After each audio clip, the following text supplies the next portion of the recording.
Hey, ladies and gentlemen, we are live on the Kingdoms podcast. Welcome to the Kingdoms podcast. And of course, today I have with me a very special guest. And of course, I'm going to give him the Bruce Buffer introduction. Ladies and gentlemen, we are live from the Kingdoms podcast. We have with us Charles Adache Oche, aka Young Jollof, with a professional record of 2 wins and 0 losses, fighting out of the capital of Nigeria, Abuja. Big welcome to the Kingdoms podcast, Oche Young Jollof Dache. Thank you very much, brother. How are you? Actually, thank you. Thank you. I don't think anybody has introduced me like that on any podcast before. So, yeah, thank you. Wow, I'm doing great, man. I'm doing great. wow, interesting, fantastic one. You're a great man, and of course, like congratulations on your role as a commentator. In MMA in Nigeria, you're one of the frontline guys when it comes to MMA in Nigeria. When you think MMA in Nigeria, you think you're one of those faces in the front line. So how does it feel being in the front line for MMA in Nigeria? Okay, first of all, it's humbling. It's humbling. I can't use any other word to describe it besides humbling because we started doing I started doing MMA 5 years ago. I started with the aspirations of being an athlete. I wanted to go to the UFC. My coach back then, Mayo Icebox Okunu, the head coach at Body Rocks Fitness Studios, he had this whole amazing trajectory for my career. We're going to have a few local fights. To,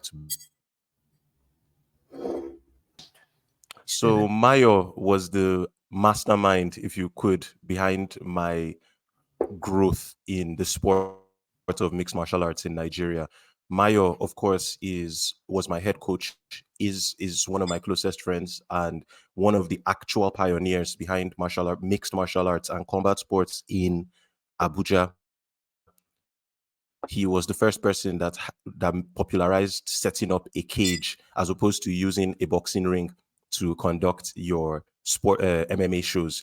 He employed a lot of the international rule sets in the early MMA competitions that used to take place here. And it was under his fight promotion that I had my two amateur MMA fights. And that was the springboard for my career as an analyst, as a commentator, as a coach, because I started coaching fighters under his gym as well. Cornered fighters under his gym. Then I started doing commentary. When my commentary career started with commentating shows with him, then we launched the Combat Culture Africa podcast together. So Mayo, I can't talk about my rise or my growth in this sport, even my understanding on a technical level, my development as an athlete, without giving thanks to God and then calling Mayo's name afterwards, because Mayo really put me on the right track. So that's the first thing. I think having a solid team, having intelligent people, despite the fact that we're in Nigeria, we still come together despite the challenges, despite the pitfalls that surround us. We still put one and two together to make magic happen. And we've done it consistently for 5 years. And another thing that you have to be grateful for is wisdom and foresight. So if as early as 2019, if you go on YouTube, you see videos of me saying, "Yo, I can see the development of the sport. We need to start getting smart people involved now before things get popular. We need to start getting things regulated right. We need athlete pay to be negotiated properly. We need athlete representation, the health insurance. We need people to be more better taken care of in their health, in their recovery phase during their training. Like, these are things that four of us, me, Mayo, Chidi, and Skelly, on our little desk at the back of the gym. After we would be done training, we'd do jiu-jitsu on Saturday morning. Then we would go to the back of the gym, then turn on the lights, get our little cameras, get our mixer, connect my laptop, and then we would record. You would see us saying a lot of the things that are now happening. Kamaru Usman coming to wow, Nigeria, we called it out a month wow, or two you before it manifested happened. it. Israel Adesanya, global betting organizations. We did. We were ahead of the curve. We still are. And I just feel That's one. Those are some of the elements, that and then just raw, like, look at my cup, like, look at what's written on my cup. This is my motto for life. Discipline equals I freedom. Yeah, it might be when I die, this might be written on my tombstone. That's how near and dear this is to me. So a lot of discipline, late nights, early mornings, not just on the physical side of training, the mental side, understanding the business side, understanding the media side, understanding the legal side, how it all comes together, and how can we make it better for Nigerians? How can we take what the UFC has in America and then further distill that and make it perfect? An African martial arts promotion, an African martial arts representation agency for African athletes, Nigerian athletes. How can we take the good that we've seen manifested by the UFC over the past 25 years, then compress that into like the next 5, 10 years, and most importantly, because we're trying to do this to alleviate the poverty of the athletes. It's not about making money, it's about making life better. There are so many poor people here, and many of them, if you come when you come to Nigeria, we'll go for a fight show together. You see how these guys, with the little they have, some of them is just bread and coke they'll eat and drink before coming for their fights that day. I've seen guys that have come for they'll fight a boxing show now, with you, 6 p.m. They go get into the car with their manager. They are going to another fight show somewhere by 9, and they are fighting Hmm. 2 times in one night. How much are they paying Oh, them? You nice. hear they gave one guy 25K to fight. They gave another guy his second fight, they gave him 30K. Maybe the second fight he lost, they only give him 15,000. So that's what, 45 to 30,000, 35,000 naira for fighting 2 times in one night. That's We can crazy. do better. That's crazy. So that's sort of where I come in, That's and seriously crazy. yeah, I hope I answered the question. You more than answered the question, and of course, right, we'd definitely like to know much more about like the MMA scene in Nigeria, right? But then before we get back to the MMA scene, let's talk much more about you. So, for you, how do you describe yourself on a Hmm. personal basis? Hmm. Well, I would start by saying I'm deeply flawed. But my awareness of my flaws is where some of my greatest strengths manifest. I used to think that Mm, I was a lazy person, and because I used to think I was a lazy mm, person, I acted in a lazy way. I always made excuses. I never took responsibility. But life comes at you hard. As much as I don't like Nigeria. I don't like what Nigeria does to people. I don't like how Nigeria forces people to lower their standard of living. I don't like all those things. There are many powerful things about being in an environment that forces you to be under high levels of stress and high levels mhm. of pressure, morning, afternoon, and evening.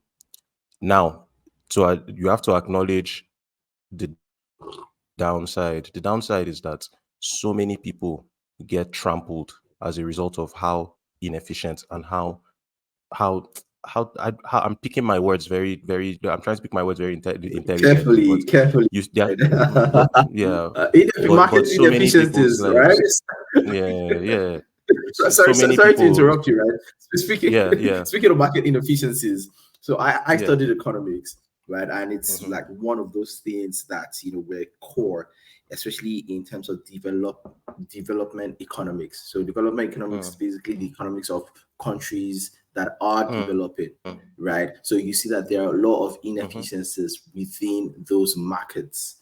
And however, mhm.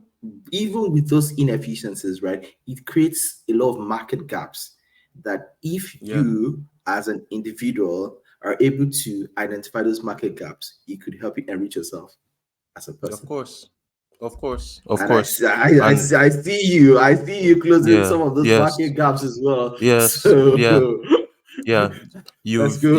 You've highlighted how I think in a nutshell. That's my philosophy right there. Because you're in this environment where all these efficiencies exist economically, infrastructurally, everywhere you look, nothing helps you grow. in this environment.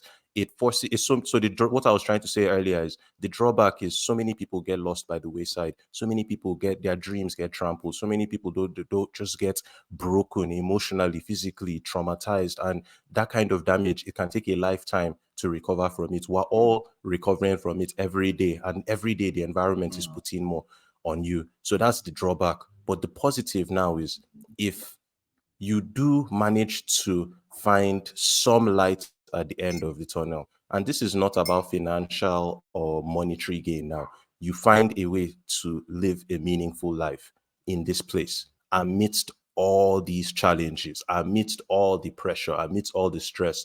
What you will find is the people that will come out on the other end of that tunnel, as narrow as it is, they may be some of the most resilient, tenacious, and creative people you will ever meet, just because the environment has honed them and polished them and forced them. It's not like any of us wants to suffer. It's just like now, in the course of us recording this, I had to go to switch to my inverter.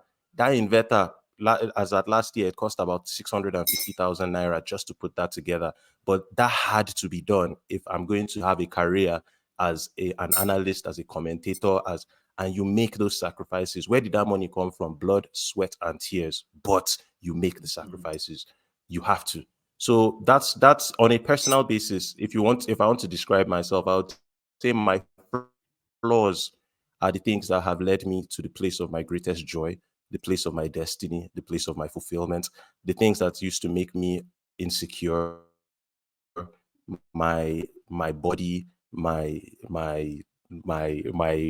resilience, how lazy I was, how I couldn't start a project and finish it, how I would go on Instagram and just be scrolling and looking at meaningless things and chatting with girls that I had no business chatting with, but just because I had no self-control, no discipline, I didn't have a direction, I didn't have a place. But martial mm, arts helped with many of those things. When I was competing, the only thing that mattered was who I was fighting. The only thing that mattered was my training. And because I'm also an obsessive person, so I started with my flaws, but my strength is I'm deeply obsessive. If I love something, I will go mm, to heaven and I will go to hell to make sure that I see it, that I enjoy it, that I witness it at the highest level. I also don't believe in making excuses. I am delusional in that sense. I create myths in my head that help me navigate the turbulent waters of Nigeria. So if you mix those personality traits coupled with the discipline, the focus, the mental skills, the soft skills that martial arts builds for you, it does all those things. If you mix all of them, then you have me, and you just have a guy that just wants to keep doing better every day. I believe in discipline. I believe in pushing myself. I believe in being the light when things are dark. I believe that your salvation comes from your own self. My government has failed me. My dreams in the past, what I thought I wanted, they failed me. But the thing that hasn't failed me is what I have here. And so I've learned to hone that and harness that. And I've seen that beautiful things come can really do happen when you sacrifice yourself and put your best foot forward. And MMA is one of the manifestations of that. I've seen it in my career, I've seen it in software development, I've seen it in my socials development, like just how I can even narrate this with clarity with you. These are mental skills that I didn't have before. But having just time and discipline and repetition and study and every day, just chipping at that block every day, a little bit, even though it's not, I don't get the full statue in a month, but at least if I chip at it one day every day for 6 months, keeping the blocks away. miracles can happen. And exactly, and that's it. Hmm, interesting. Like while you're speaking about, you thinking of yourself as a lazy person, right? It kind of resonated with me, and I think, when I was in my 20s, at some point I told my mom that I feel like I'm lazy but brainy. Yeah, that's the way I used to put it, lazy but brainy. And then she told me, you're my son. I know you. I do not think you're lazy. I only think you've not found something you're very passionate about. Hmm. Exactly. And Your mom that's was right. yeah, that connects with you as well, right? If you're passionate Oh, about something, and you're somebody who is of above average intelligence, right? And you're able-bodied, trust me, you would always, put in your energy towards, making that thing happen. So a lot of people do not realize that they lack motivation, right? They lack motivation. However, motivation is like fuel, and sometimes it gets exhausted. Whenever motivation is lacking, whenever motivation fails you, discipline is what takes you through. And I love the Mhm, fact that you also spoke a lot about discipline earlier, mhm, right? When mhm. you when you mix the ingredients of motivation and discipline, you become a very, very unstoppable human being. Yep. Kudos to you and and what you're Yeah. doing. And by God's Yeah. grace, I hope to see Yeah. you do a lot of great stuff in the future. So just keep it up. That Thank you. discipline Thank you. and the motivation definitely it is going to take you places. But then these are Thank things you. that I've seen resonate in my own life as well. So Yeah. and Yeah. I think the tagline of this podcast, right, is sharing the stories of ordinary people doing extraordinary things. So we are ordinary people, but then we've been able to like do extraordinary things, in the course of our lives.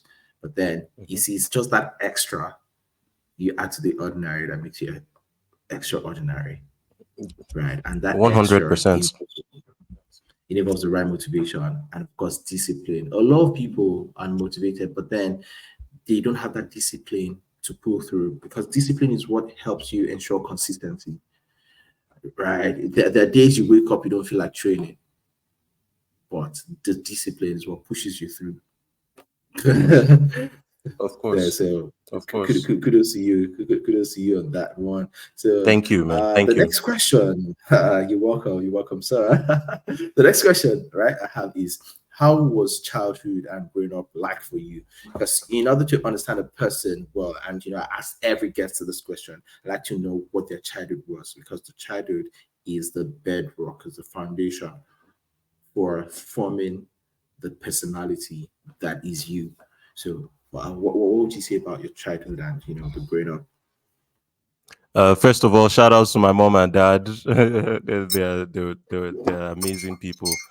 The pillars of my childhood, my mom and dad, um, just really hardworking, really devout, spiritual, and consistent human beings. They were there for me at every single point that I could have gone wrong. Because for all these positives that all of us are blessed with, if you harness your skills in the wrong manner, uh, it can be a source of disaster for you. And my parents were always there to just consistently put me at the right path. Now, I have five siblings. I am the last child, and my immediate senior brother is older than me with 6 years. So what that meant was there was a massive gap between my siblings and myself, and there was a massive variety of personalities to choose from between all of them. So they all rubbed off on me in different ways. I have two sisters and I have three brothers. Then I'm the last child and the last son. So my brothers were all athletic. They all still play basketball. One of them represented the Nigerian national team for basketball. The other two played actively all through and still play actively.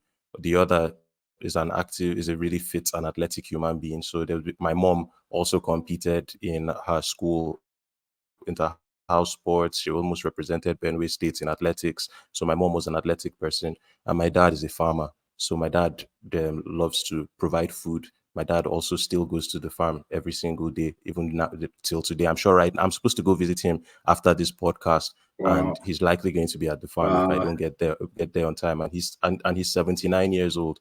He walks the entire length and wow, breadth of the farm. He plucks the oranges. He does everything. So there was a it was instilled in me from an early age that there's just an importance on taking care of yourself, learning about your health and what you're eating, and being competitive, like being an athlete. I always wanted to be an athlete, but I always felt insecure because I used to, and I still am a very lean person. But despite the fact that The skinny kid. yeah, my family, yeah, I can't talk about my family without, like, if I was to talk about my family, it would just take the entire podcast. Like, I look at them as individually, and I can just see myself. Like, I can see this person and their personality inside of me. I can see my father and his personality. I can see my mom, and that, having that solid structure just to ground me, whether I was skinny, whether I was lazy, whether all of them rubbed off on me, and they really helped sharpen me. So my early childhood was just mainly spent just copying and imitating them.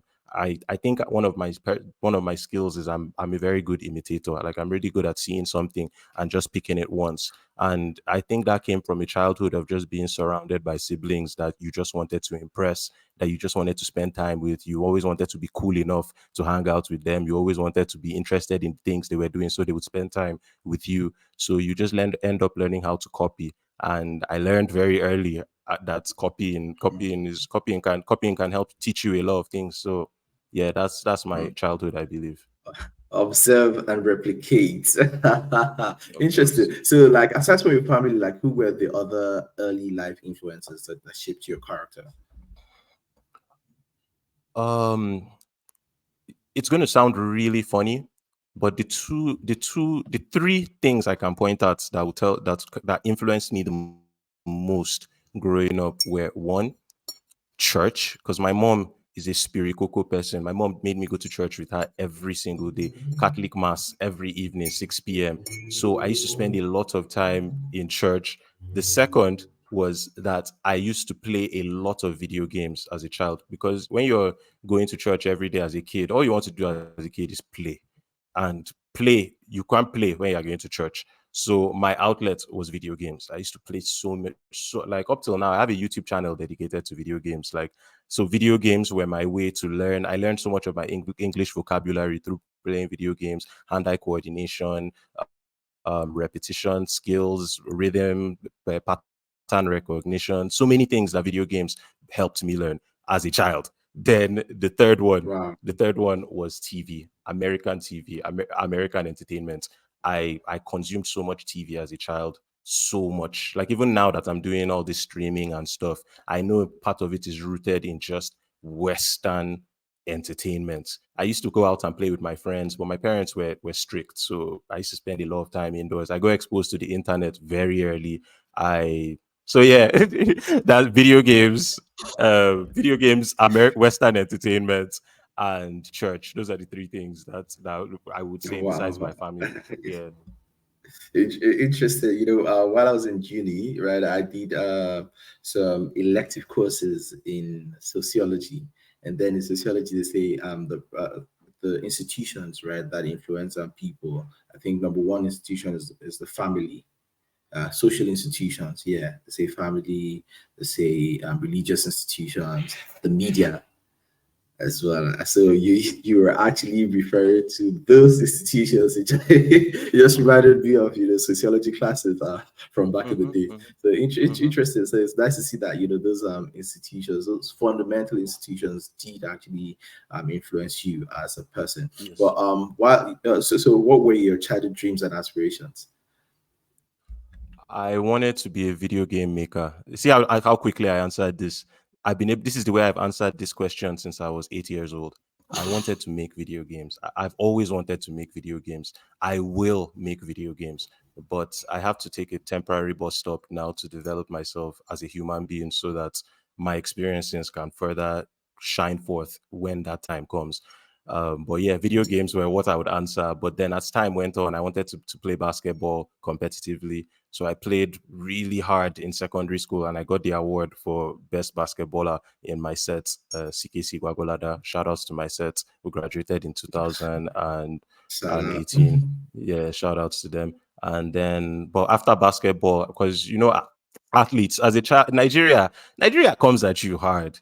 When we were playing basketball, we were like 17. We're saying, okay, we'll graduate and we'll get to try and send our footage. We're already trying to come up with cameramen to the basketball court to record us doing stuff, so we could send our these things out to scouts, because we didn't even know that we were disadvantaged. We just said, okay, this is what we can do to put ourselves out there. So even after Mm. we would go finish from school, we would go to the basketball court in area 10 on an afternoon when nobody is there. So one day there was a cameraman with camera crew, and they recorded us playing. And then I don't even know what one of us tried to use it to go, but he ended up not getting in. And that window, by the time we were 18, we saw that the people that you would be competing against are like 16 years Mm-mm. of age, and they've been doing this since they were 9. And you're just watching videos on the internet and going to the basketball court. You're so far behind on the curve in that regard that I ended up letting that dream go. Then I started focusing on software development. I wanted to be a web developer. Thank God, shout outs to God Almighty in heaven, I managed to pull that one off.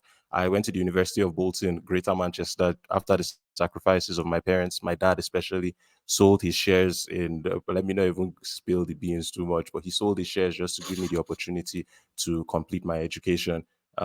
My best friend's mom also sponsored my first year of tuition. So I managed to get into the UK because there was no money. Got into the UK, failed my first semester, bombed completely because I got into a relationship with this babe that I just had no business dating at the time. But I was a young man free from my parents' house that I had Serious. been going to church every single day. So I needed to explore my freedom a bit, and it led me to get almost all Fs in my first semester. And I Whoa, had this that's conversation wild. with my mom and dad.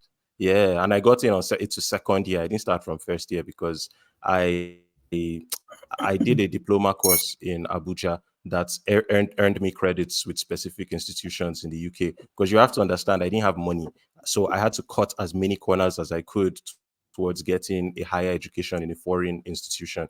So what I did was I did a diploma course with Aptech in Abuja. Then I transferred their credits to the University of Bolton, which got me to skip the first year. Then I got in on the second year, meaning, and it's a 3 year course, meaning I only needed to do 2 years in college, 2 years. university, instead of three. So getting in on my second year, I failed my first semester horribly. And I've always been an honest, straightforward person. Even when I mess up, I try to own up to it. So I called my parents, and I emailed them the results, and they saw it, and I called them. And my mom, this conversation I'm about to tell you about is possibly the conversation that, but I don't know which other conversation. Well, there are a few conversations, but this one with my mom possibly set me up for who I am today. Like I probably would Mm. not be talking to you right now if I didn't have this Very conversation. important And one. my mom just asked, yeah, she just asked me on the phone, Oche, I've seen your results. Is this the best you could do? And I said, yeah, I failed, but it really was my best. I couldn't, with everything going on here, I'm learning how to live. I'm learning how to provide for myself, take care of myself. This is the best I could do. And she just said one thing. She said, if it was the best that you could do, your dad and I just want you to know that we love you. Bro, as that Oh. call ended, I just went to my room, cleaned my room, took off my laptop, cleaned everything that was a distraction, deleted all the video games. I stopped playing video games for like a couple years after that, just because of that conversation. And I went to the library. I went to see my professors. Told them, yo, what are the chances of me bouncing back from this? Said, yo, if you're serious, you can still get yourself a good grade when you graduate because you started from the second year. You didn't start from the third year like the other Nigerians that came. So I said, okay, what do I need to do? He gave me some ebooks. He gave me some extra books in the library that I should go read. And I just went. I spent my entire Christmas just studying, preparing. Because remember, I'm an obsessive person, and my mom had finally given me something. She had given me what, like how you highlighted earlier, motivation. I had somebody to believe in me. I had somebody in my corner, and that was the game changer. So I went to the library. Sorry, my they just brought the power, and my inverter is signaling me. Just give me a second. Let me switch it back. Okay, fine.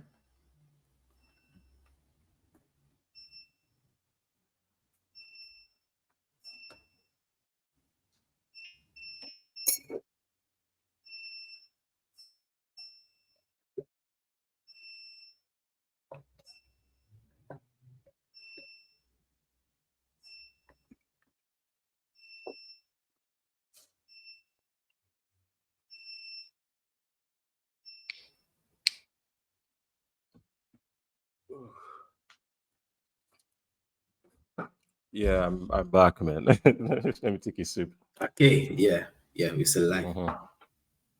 Yeah. So I yeah. So remind me, where did I stop exactly? Talking about the motivation from your mom. Yeah, and I just went and I studied. I just studied. I got myself enrolled in extra classes to learn how the British education system works, but how to just better present my essays, how to better answer questions, how to better study, how to better code, program. So I learned just reading, and my results came in for the next semester, and I got all A's that semester.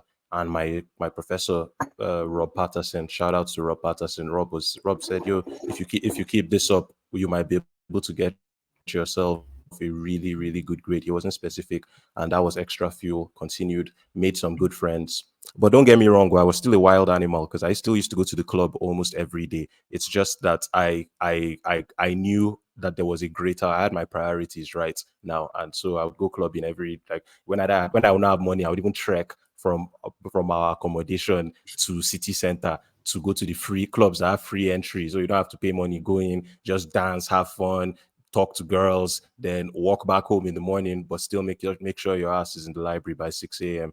And so that was how I managed to get through. And my final year, I graduated with the first class, and it was first class in Wow. computing. Yeah, so Wow. that was in 2013, and I came back to Nigeria afterwards. Yeah, so so that was That's a education, man. great Yeah. that's a great comeback story. That's a great Mm, comeback mm, story. mm, But then me, I can relate with your story to some extent. So speaking of being an immigrant, right? I'm an immigrant in the UK, and I can understand you being an immigrant in the UK and being a student. It's even like more difficult because you're not like earning money for yourself. And I think there's a maximum number of hours you can even work. That's like 20 yep. hours, right? You're Yep. allowed to work as a student. And when people ask me about adjusting to life in the UK, I always tell them the very first year is the toughest. If you're able to scale through the first year, it becomes easier going forward because you would have seemed to have cracked the codes of the environment. But then there are a lot of culture shocks coming from Nigeria. There's a lot to adjust to, especially the weather, right? And if you're fortunate to be coming in around winter, winter could be depressing, and being alone in a new environment can really mess up with your mental health. So I'd like for you to talk about your time in the UK, right? The first year, the second year. Were you 2 years, right? In the UK, or 3 years? Yeah, 2 years. 2 years. Two Yes, two years. years, right? So let's break it down. The first year versus the second year. So how did you adjust? And then you spoke about that, wrong relationship that you were in. Mhm. Sometimes, relationships can be a blessing or a curse depending on who you're mingling with. So touch on that a little bit Mhm. before we proceed. So how did you adjust to the Okay. environment? Okay. Okay. First year versus second year. First year, I got in this January, so I got in winter. That's I had in the heat of n- winter. I had Terrible, terrible in period. the heat, in the literal heat of winter. I got in, didn't have any way to get to my destination. So I made the day one mistake of booking one of those black cabs. I didn't come into the UK with a lot of money. I came into the UK with £320. That's what my parents gave me, and I came in with that. So on the first night, I spent 25 of those of out of that already just getting to student accommodation. Then there was the understanding transportation, how to navigate the environment using the bus. Yeah, Bolton you always get tends to lost. be secured. Is it? Yes, yes. You You always just get get lost. lost. You walk, and then walking. I started walking. Then, like, because my parents made us have physical activity. It was something my parents encouraged. So walking was something that has always come naturally to me. So walking everywhere, then walking in the cold. then making friends, because the first people you run into obviously will be the people of your culture, people in your classroom, but that are generally Nigerians. And sadly, we didn't have, it wasn't always the best crop of guys. A lot of them got into credit card fraud. A lot of them got into really terrible things that that it's like I have a classmate that was featured on Linda Ikeji's blog for cross border like fraud. Like that's how deep fraud went in that part of the UK, and just around the UK. Nigerians really just got their hands into all sorts of dirty things. So I was approached on a number of occasions to join, but I've never been that kind of person. So I never said yes And to gives it. us a But bad then, so reputation. navigating friend gives us a bad reputation, man. And then navigating friendships now was hard. So I had to, I was alone most of the time. I was already an introvert before I went to the UK, but because it was hard for me to make friends, like especially because I initially I was trying to make friends with Nigerians because those were the people I could relate with. That made me really introverted in Mhm. my first year. But and then money too, because there was a lot of insecurity for not being able to pay rent. I like not even being able to pay rent, just I couldn't afford to do things. I never really went to McDonald's, never really went to KFC, not because I didn't want to do those things, but just because I couldn't afford it. So I was the guy that from day one I found out where they sold Indomie, I found out where they sold eggs, and I cooked at home. And it's because my parents had drilled it in my head that we don't have one. You can see we don't have. So just go out there and do the best you can. So from day one, my expectations were very low. I didn't do even the club I used to go. See how I highlighted it? I said I used to walk because that means I don't have to pay any money. I can just go have a good time, You go to the free ones, the free make some new ones. friends. But that was even yes, the free ones, bro. The free ones. Once in a while, something good might come my way. Somebody might really like me. A friend might take me out. But for the most part, my first year in the UK was just spent indoors and adapting to all these new changes that you highlighted. This culture shock, the weather, the food, getting from place to place, navigating transportation, and it was hard. It was hard. I won't lie. I wasn't really a fan of my entire experience, like while I was there, because it was colored with hardship, and I think it's a fair assessment for me to make. It's not. I don't have that many. Like I had a few things. One of them was basketball. Let me give credit where credit is due. The Bolton University basketball team gave me a direction because I joined the team. We used to go to Manchester to play against other schools. We used to go to Salford. We used to go around, and then we would go out as a team on nights out, go to clubs, go drinking, go bowling, and that used to give fill in my idle time.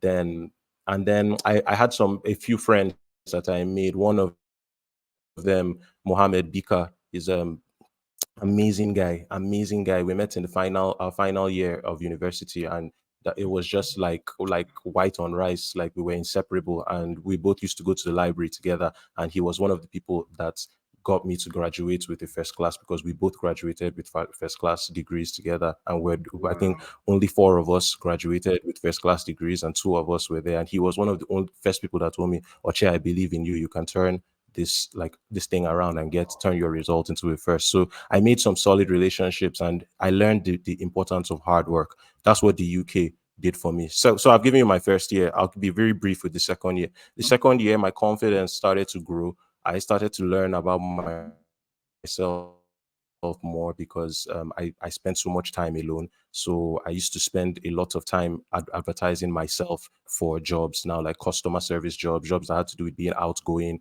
things that Nigerians and immigrants generally wouldn't do. You would see me on the front just saying, "Oh, I can do it." Like because I was just so much more confident because I had survived that first year. And hunger and poverty teaches you a lot of things. Like you just start to harness your personal treasures, and It that's what I gives you did. So drive. second year, I got a job.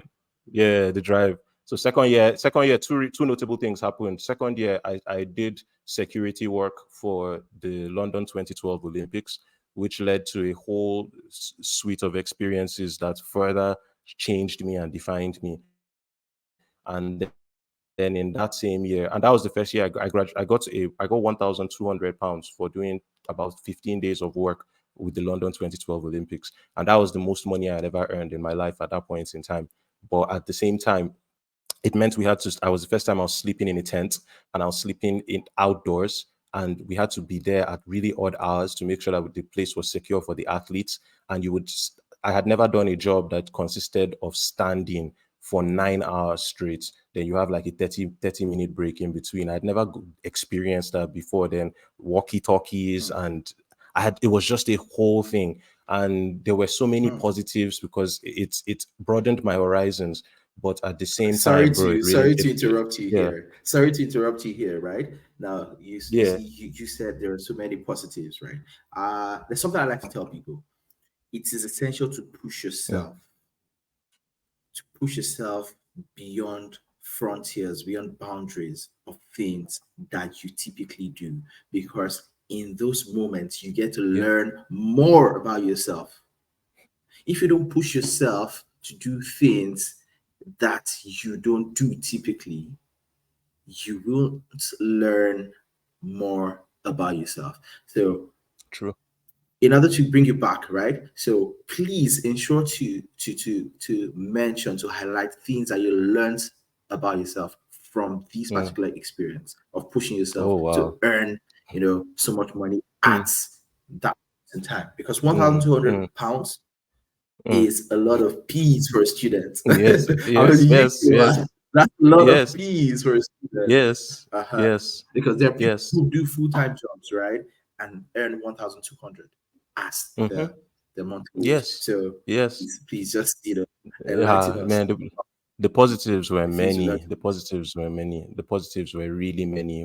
I learned the importance of clarity in communication, because you're dealing with people from so many varied nationalities, so many different backgrounds. It's the Olympics. People are flying in from South America, people are flying in from North Africa, all kinds of things for different roles. Some of them are journalists, some of them are media people. And yeah, you're just a regular security guy standing at your post and reporting on the walkie-talkie. But when a call comes through on your walkie-talkie, you have to be clear in one, understanding what this person is saying, and two, what you're responding back to them. Is your information making sense? Like, are you just responding because you feel the pressure to respond, or do you have something to communicate? So communication, I started to learn the importance of communication because I was like, this is the first time I'm on a global, I'm seeing what the global scene is like, what it's like to be at working at the forefront of, the entire world is watching this. Hussein Bolt was at that Olympics. Like, that was a big Olympics, and I was there. So in my mind, as a young student with limited opportunities, I was like, what can I learn? What can I take from this? So the first thing I saw was that the guys that did well were people who could communicate. They were not the people who were the most skilled or experienced. It's the people who, even when they would be asking you questions, they would be very clear in what they were requiring from you with the question. And it even made answering the question easy. So I was like, okay, that's something I need to learn about. I need to learn how to communicate briefly. I need to learn how to communicate succinctly. I need to learn how to communicate. So communication. The next was just understanding that a lot of what is required to perform at the highest level is just doing the low level stuff with high efficiency. So even though you're standing for 9 hours and it's really exhausting to stand for 9 hours, all you need to be able to do is your job with the utmost efficiency. You don't need to be Michael Jordan shooting threes every single day. It's just, what am I here to do? What is the mission at hand? And what is the bare minimum I need to do to accomplish this at a decent level? And for me now, in that case, it was saying hi to people, showing them where their seats are, and just being a representative for the Olympics as a security guard. So you make sure your boots are clean, you make sure that you have a smile on your face, and you just don't do anything unnecessary. Don't walk around too much, don't play too much, don't laugh too much, because you're going to get exhausted and it's going to show on your face, and then you're not going to get more jobs. So you have to just learn to be efficient, even under high stress, be able to give out what is required of you consistently and efficiently. I'm not saying be number one all the time, because that was a mindset. Because you look at from hour one, you look at it, your knees are already paining you, and you're like, God, I have to do this for another 7 hours, and I have to be nice to people, and I have to be talking on the Mhm. walkie-talkie. Then those, but our one becomes our two becomes our three, and bro, there were so many lessons. We woke up in our tent one morning and it was soaked full of rainwater because my tent mate was a Nigerian like me, Steve. Shout outs to Steve. We went to the Olympics together. We just woke up in the dead of night and it rained, and our entire tent was flooded with water. I was lying down inside 2 inches of, you know how cold the weather is, how cold the UK can be. Then you just wake up soaked inside water. My phone was soaked, my clothes were soaked, and that was like 2 a.m. and we had to be Totally. at the sporting venue by 7. It just and that was our my phone just got bad. My family couldn't reach me anymore. I was out in the middle of London. The only thing I could make sure I could do was make sure I was on the staff bus on time, getting to the venue, and on the staff bus coming back, and make sure that when it's time to eat food, I'm there because I had no money. It was mad. So on resilience, I got to the point where I had to even go and beg for food, like some of the You guys are that barely reading my, do here. you're reading my mind. In my head, what I was thinking right now is if there's any one word I can pick out of this man's story right here, it is the word resilience. I was going to Yeah, push it at you, but resilience. then you Yeah, you beat me to it. Very, very important. resilience, Resilience. Mm. resilience. Like Yeah, you never know how resilience. But we got resilient it you can done. We got it be done. So my as a second year was person. nah. You don't know. You don't know. And that's why no matter how good you are at anything, you need other people.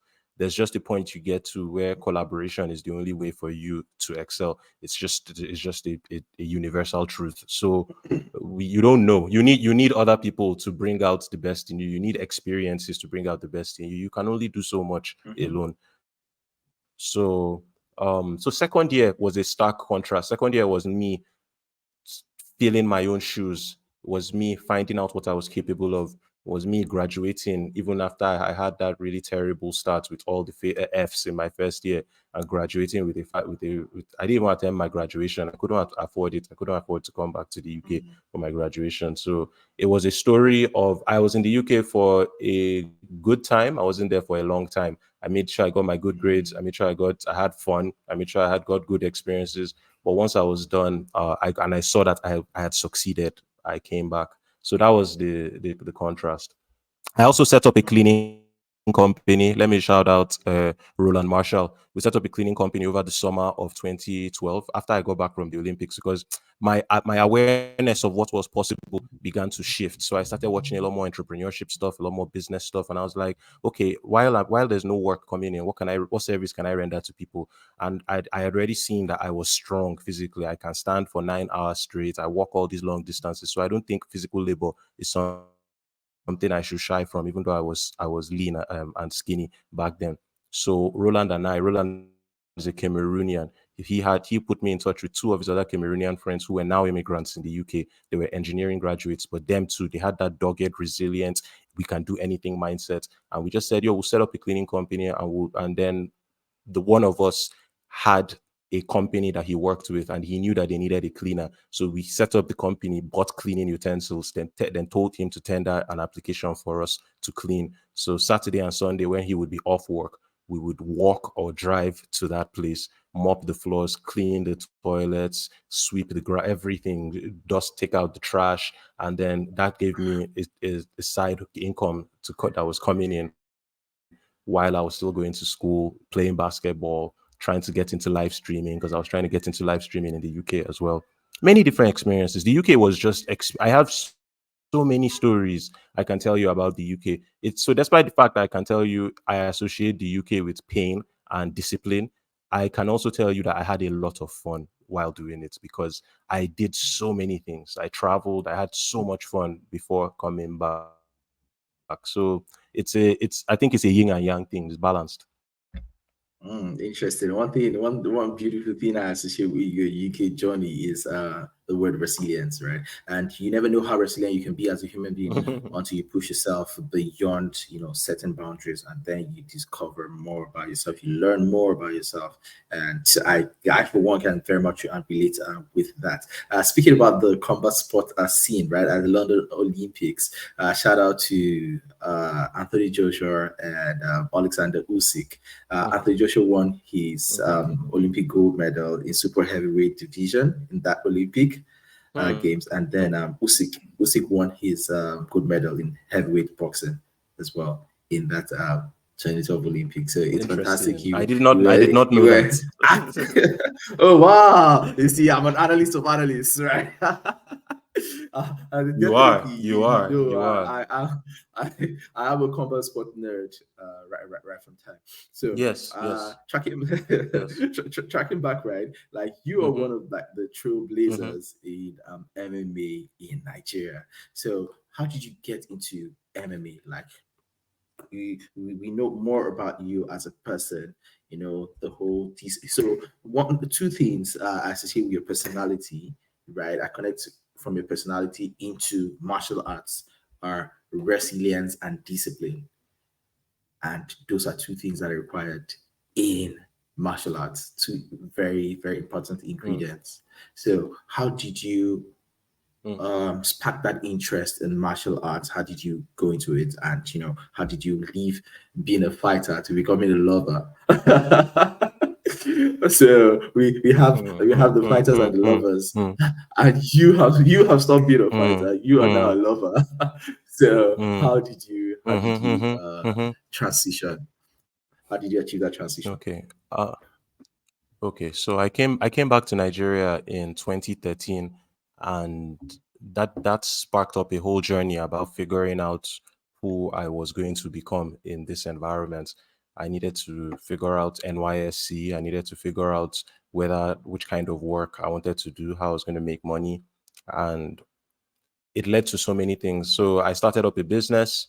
The business did well until 2015. Then we had the elections in 2015. Administrative changes happened, and that turned my every promise, every contract I had worked for as a young man back then. Everything just went down the drain. People stopped answering my calls. I couldn't afford to pay rent in the little office that I used to rent out to do my work back then as a web designer, because I used to build websites. That was what the service I rendered as a living.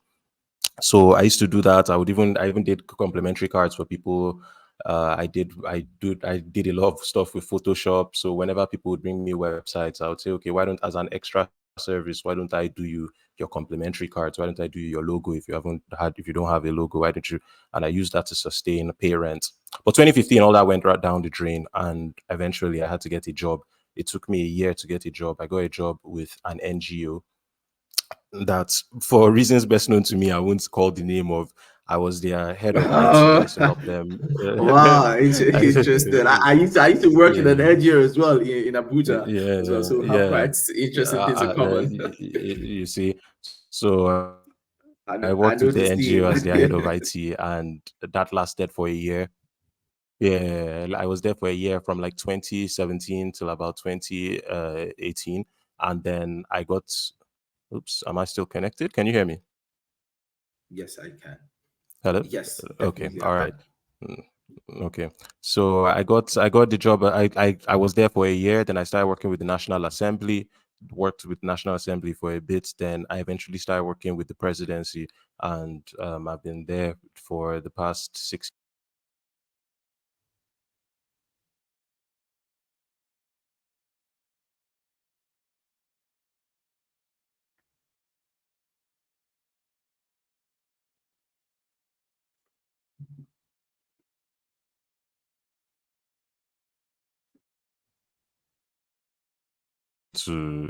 To go off on its own. Nigeria happening again. This conversation is Mm, really mm, interesting. Fantastic conversation so far. mm, Uh-huh. So mm. All right. So I worked with that NGO for a bit, worked with National Assembly. Then eventually I got a job with the presidency as a software developer, did that for a bit. But then your question is, how did I get into MMA? How I got into MMA is really that funny, that that, and that your answer is two transition, words: yeah, the transition basically. back. Yeah, the transition is two words, man. It's back pain. I went to work one day to type code as a software developer, and I just noticed I couldn't stand. I was in so much pain, and I was just like, "Yo, what's all this?" Then I went to the hospital. I went home and I tried to lift a metal bucket, and as I tried to stand up, like because I was trying to carry water into the bathroom, as I tried to stand up with the pain, I just felt something snap in my back, and it was the most agonizing pain I'd ever experienced in my life. And I was like, what's happening? This led to me not being able to walk properly for 2 weeks. I was just lying down on the floor, just constantly in pain. Then I went for X-rays, went for scans, and then they told me, yo, that one of my discs, what where it slipped slightly, There's like, and it was in the spine. slightly, yes, in the spine, and it's because I'm too weak. And I was like, that was the first time it even dawned on me that all those years sitting down, studying in the library, typing code, not really taking care of my because it's one thing to play basketball, it's one thing to be an athlete. Not every athlete is fit. Not every athlete is healthy. Let me put it that way. So you can be Okay, athletic, you yeah. can be doing athletic things, but there are parts of you that are just not working right. Your joints, your mobility, you might be dealing with inflammation, you might be too acidic, you might be taking too much sugar, all sorts of things, too much oil, and you don't know because you're still, as a young person, you're able to pull out your whatever energy you need to put out just based off of your youthful exuberance and stuff. And I fell into that bracket. After training, I wouldn't eat right, I wouldn't stretch, I wouldn't do anything. I would just come to my computer, type code for hours, design websites, play video games, hunched over like this for hours on end. And doing that for the better part of 10 years will ruin your spine. So that was a It gives reality you something awakening. called the Welcome to tech neck. adulthood. Yeah. It Yeah, gives you you something just called the become tech neck. the Yeah, yeah, that's the because one. I You're can I permanently can very hunched much forward. relate. I can very Yeah, much yeah. relate. Like So being to physio, being to and chiropractors. Yeah, it's everything. agonizing. I did physio, I did everything, and it was painful. And I was, obviously, you're thinking to yourself while this is happening, how can I never make this happen again? How can I make sure I never experience this again? And that led me to the doors of Body Rocks Fitness Studio, where I met my older brother's best friend, Mayo Icebox Okunu, who eventually became my head coach, who eventually became my manager, who eventually became my business partner and friend, and who was even on my podcast, the last episode of my podcast. Amazing guy. And Wow. Mayo started to coach me. He started to teach me about the human body.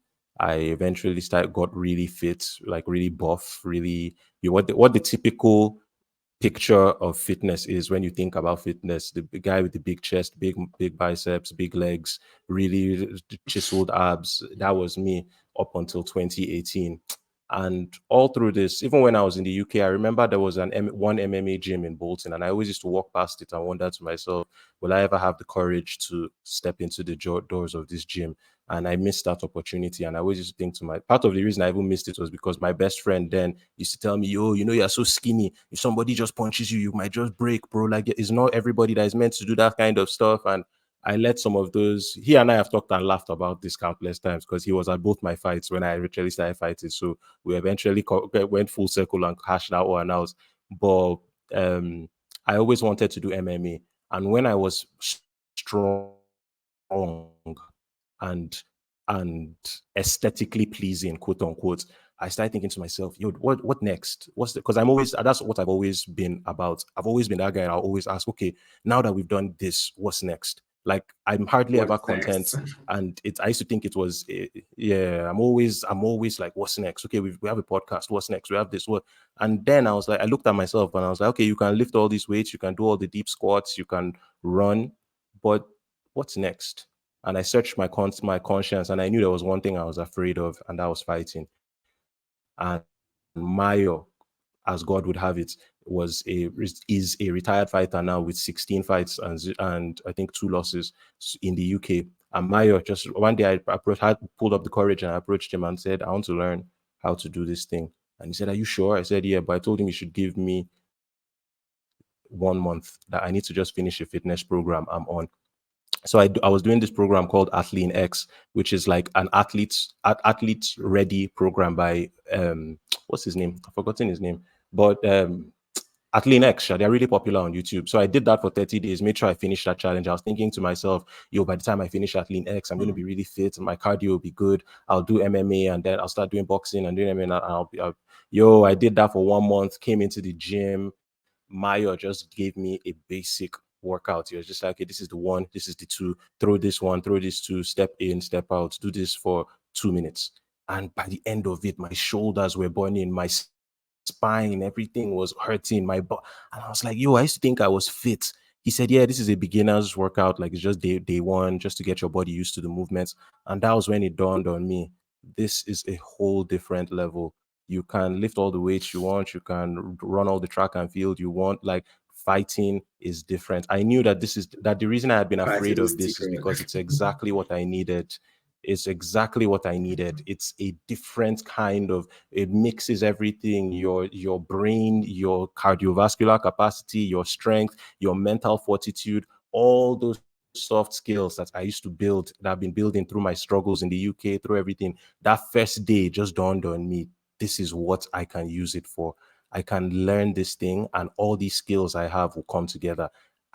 This is the thing that will break me. I don't think I can. I even think I could do it. Back then, I didn't even imagine I would have 2 fights. I was just like, I just want to learn. I just want to learn because I'm obsessed with learning. So I'm just like, okay, Mayo, teach me.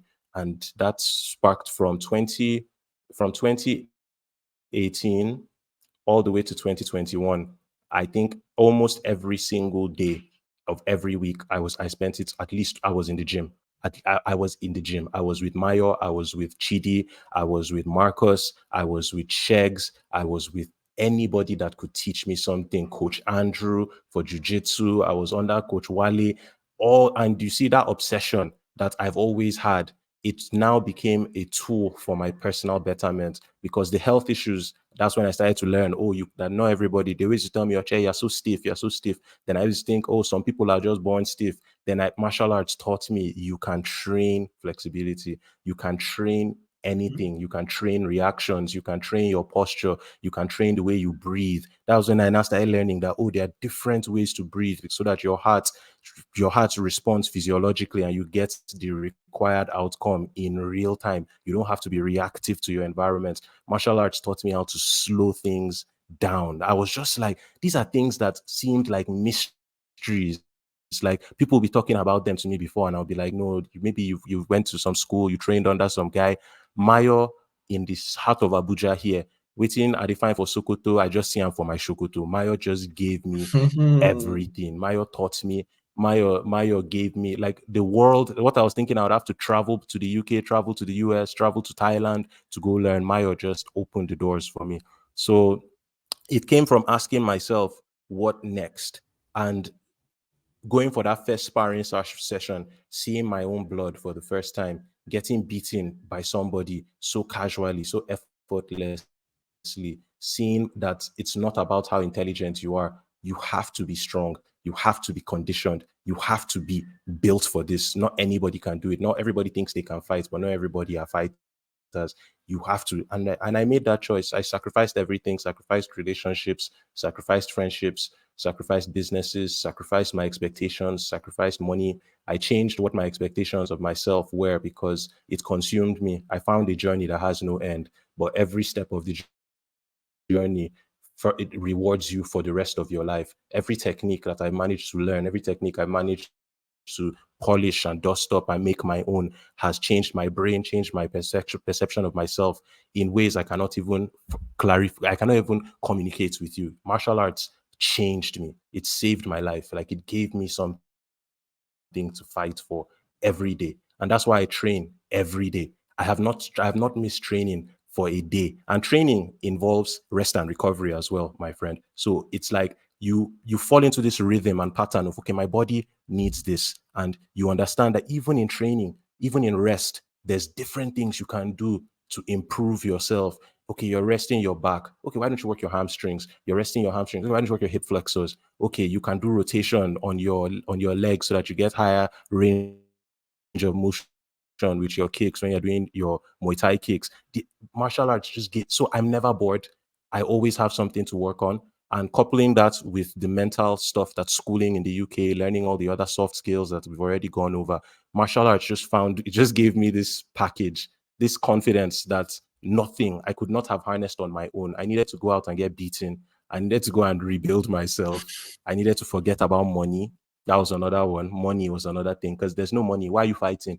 Are you fighting because you want to get money? No, you can't get, who will pay you in Abuja, who will pay you in Nigeria. So you have to genuinely do it because you love it. And I fought my first fight. I got paid 15,000 naira. Did I care? I took my friends out and we just spent it on drinks, having fun that evening because I had won. I had done this thing that I had never thought I was going to do. I didn't care if they like. I told Mayo that night I would have done it for free. Second fight, I got paid about 45,000 naira. I think 30K to show, 15K to win. I TKO'd the guy in the first round and then I got my pay. But I didn't do it money, and that has translated into other things in my life now. I really don't care about money like that. Like, I've seen what the journey like now. If I didn't say yes to all those opportunities, regardless of how little pay or what, no money at all, would I be on the King Dems podcast today highlighting my experiences with you? No. The true Yeah. wealth comes from the The experience gained, passion. yeah, Mhm. when you, I don't remember how, even my biggest paychecks as a commentator, I don't remember what I used them for, but I can tell you where I was, what I was wearing, who won, what round they won, the strike they used, which stance they were in, because that's what it's about for me. I love it. And I've seen that if I love it more, it will reward me more. The money will come through the opportunities that come from being in those closed door conversations, being in those rooms where the future is being plotted out in real time. Being there, that's where you make money. That's where opportunity. It's not from taking advantage of the guy on the streets. I've never taken money from anybody for training them. Anybody that has met me and said, "Well, I want to learn this thing you do," as long as I have time, that's my own money, my own currency now. Martial arts and life and everything Time. is time. If I have time I Time. can give you, I'll train you for free. But if I don't, I won't take money from you. And all through Abuja, the past 5 years, I've trained with athletes, I've trained with regular newbies, I've sparred. I've never taken money from anybody, and I'm proud of that because I've still been able to figure out a way amidst all, because now the final thing I'll say is I look at this environment, I look at Nigeria, and all I see is opportunity. Whereas all I used to see before was the failures of the government, the failures of the people in power, failures. But now, because of what I've had to go through to be here, I really do believe that anything is possible. I'm not saying that as a fairy tale fantasy kind of statement. No, I've been this whole story. I tried my best to be, because I knew I was going to arrive here at some point. Going through all of this for the past 10 years, anything is possible. Anything is possible. And so it's changed me. It really has. All I see is possibilities. If you tell me, oh, why are the fighters getting hurt, I'll look at you and be like, okay, so why don't we get doctors and train them as cage side physicians? If you tell me, why don't the guys do more jiu-jitsu, I'll be like, okay, why don't we set up a Brazilian jiu-jitsu facility in Abuja? Who has the space? Who's willing to do it for us free of charge? Who can we fly in for to give us seminars? If you tell me the commentary level is low, I'll tell you, okay, I'm good with communication and speaking. Just give me a microphone, I'll handle it for you. That's how I am now. I'm like that with my relationship. I'm like that with my Solution finances. I'm like driven. that with my, yeah, I can't turn it off. But martial arts, and that was my transition into martial arts, and it became this thing where the more I gave to it, the more it gave back, and the less I could leave. I can't leave anymore. It's become too part of who I am, too part and parcel of who I am. I'm a fighter. Like, I think of everything about me has been shaped by this thing called martial arts. The way I think, the way I speak, It the is way I present ingrained. myself, the way I walk, the way I talk, the way I breathe, everything, everything. Look at the poster behind Actually. me. It's like I Yeah, don't. I It's was me. going to talk about Yeah, that, right? Style bender, style yeah, bender. yeah, Like, yeah, man. Yeah. style bender is actually my favorite, right? He's my favorite. Our mutual friend Jibril Aminu. Oh wow! Shout out to style bender. I hope he sees this. I will make sure he sees this. Uh, what's your friend Jubil Aminu? He calls me the president of Israel Desire Fans Association, right? I celebrate him a lot, Which and I I think say, is hilarious, by the way. Yeah. and then I see similarities between yourself him, and him. So you guys are both lovers of anime. You're both lovers of martial arts, right? And of course, you both have that um, spirit of resilience and self belief. So I see a lot of dots connecting between yourself and himself. So, like, how much of a motivation would you say he has been for you, and in what ways would you say he has actually influenced, your own character? Hmm. In 2020, so I had two fights. I had one in 2019. I had another one in 2020. Then 2021, I told Mayo and I had this idea that we want to do it international, and we said we're going to go to Thailand to train and do a training camp there because I wanted to work on my Muay Thai and my kickboxing, and that at the end of it, I would have a professional fight in Thailand and come back. We had this whole plan to make it happen. Now, COVID struck and we couldn't do any of those Oh, things. Everything we had planned went into the drain. We couldn't do any of those things.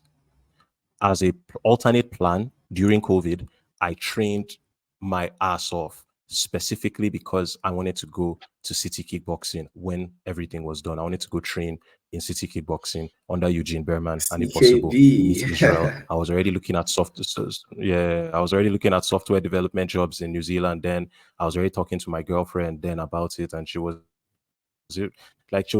the most supportive human being in the world. She was with me through she saw me through my fight career, and when I knew that that we were going to get married, I decided that I was going to put everything on pause and just focus only on my anything that would get to me, because fighting requires a kind of dedication that I wouldn't want to give while I'm trying to be married to somebody and start up a family. So that was by the way. But to answer your question about Israel Adesanya's inspiration, we were going to city kickboxing. Like that was my plan. That once the COVID was over, I'm going to go to city kickboxing and start up a new career there. That was my plan.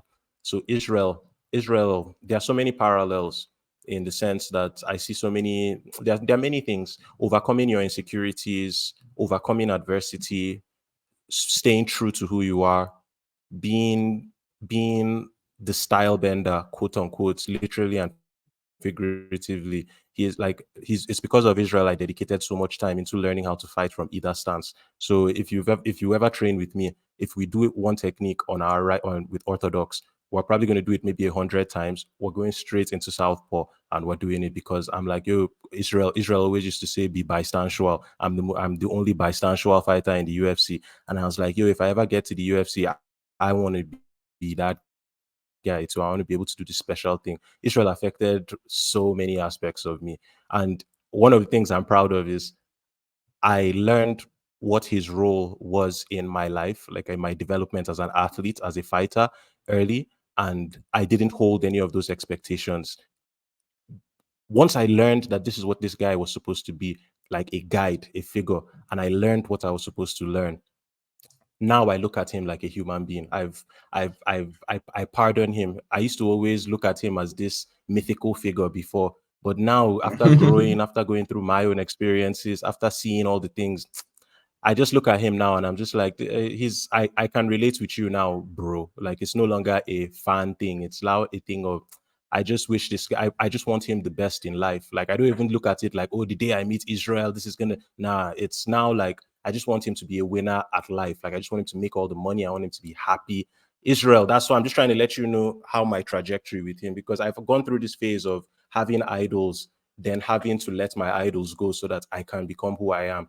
There's so much, Mhm. too many chefs ruin the soup, and you can idolize people so much that you forget who you are. You are special. There's nobody Yeah. else like you, and it's your job to figure Mhm. that out. So learn what you need to learn from people, but sharpen yourself in the process. Get your diamond shining right. And Usman, I had to go through the same process with Usman. Prior to meeting him, I had to do so many things to get to the point when he and I met and we talked and I interviewed him. And that was a big milestone for me because that year I said I wanted to work with Kamaru Usman. I wanted to interview him. So I did everything I needed to do, despite the no power, despite all of that, to be the best analyst I could be, and it led me to that opportunity. I knew it was coming just because of the trajectory of the sport, conversations I was having with people, my own in-depth analysis and research. I just knew that something big was coming, so I needed to align myself as early as possible. I don't want to be having the 9 to 5 for the rest of my life. I don't want to. This is eventually something that is building into a bigger picture and plan that I've laid out for myself. So Mm. meeting Usman, Usman was one of the people I had to go through that with as well. Dana White was on my list next, but my plans have sort of adjusted a bit now, and I have different things that I'm trying to cook up. But I met Usman and I had to understand that this guy, his style, because Usman too, there was a time my wrestling, I had to tailor my wrestling to kind of mimic a lot of the things he would do on the cage. So cage side wrestling, his work on the cage was something Mayo and I went and spent hours in the gym together just working on, because I wanted to use it in my second fight. And I met him and I just thought to myself, I'm so immensely grateful for the opportunity that this career, yeah, I don't have the money in the bank. Yeah, things aren't great. Yeah, people, the country doesn't provide us, but look at what we did. We're here. There could be anybody else in this room right now, but it's you. That's a testament to the fact that you're right. You've been right. All that work, all that studying, all the late hours, getting the injuries in the gym, fighting, the analysis, the commentary, you were right. You always felt stupid when nobody would tune into your podcast because you always felt you're giving them the real juice, the real sauce. Why are they always going for the spectator stuff? Why are they always going for the knockouts? Why don't they want to listen to you when Nigerians are always complaining? I need a way to break out of my freedom. I need a job. I need this. I'm just like, can't you see? If you can figure this out now, what 25 years in the past, and these guys are coming to Africa. If we can figure it out quickly, jobs won't be your problem. Earning in Naira won't be your problem. But we have to do the work now. And not very many people heeded that call, but it's led me to so many things. So I've had to respect my heroes enough to let them go and to focus on because there's nobody else. I keep telling myself there's no word to describe what you're trying to become. And I say that with all humility. It's like you're building fighting through media, through athlete representation, through training, through coaching, through the electronic content online. You're trying to build something that has never been done. Give yourself some props, give yourself some credit for how far you've come. But at the same time, realize that only you can walk this path. Nobody has done it before you. Nigeria is such a volatile environment. If I say I want to study what Dana White did to the letter and come and implement it here, it will fail inevitably. You It's a cannot, different you cannot environment. replicate it. You You can't. The cannot possibly challenges are replicate different. it, right? The challenge, bro. Yeah, It's a new different frontier. environments, It's a new frontier. It requires a new way way, of way different thinking environments. that is catered to this environment. It's and so that's Hmm. so in my mind. So even Dana, that's why I said I had to let the thought of Dana being a goal, because that back then my goal was get the UFC to Africa, give our boys on the ground opportunities. But I've seen how things can just change. Economics, war, geopolitics, all these things can just change the trajectory of your life. 2 years, 3 years, 5 years down. Are you going to be waiting for people to come and save you while that is happening? No, I don't think that's wise. I think we need to build what we can right now. We need to solve the problems internally. We need to come up with solutions that are centric to us. And that's what I obsess over. I'm always trying to solve problems. I'm always trying to figure out ways we can move the sport better. I'm always trying to find ways we can get the guys better shine, get them better representation. I'm always trying to do that stuff. And yeah, so that's that. Hmm, interesting. That was quite, a long rant, right? But then, Mm, two things that are important. And okay, these two things I'm about to say also align with why I resonate with Israel Adesanya.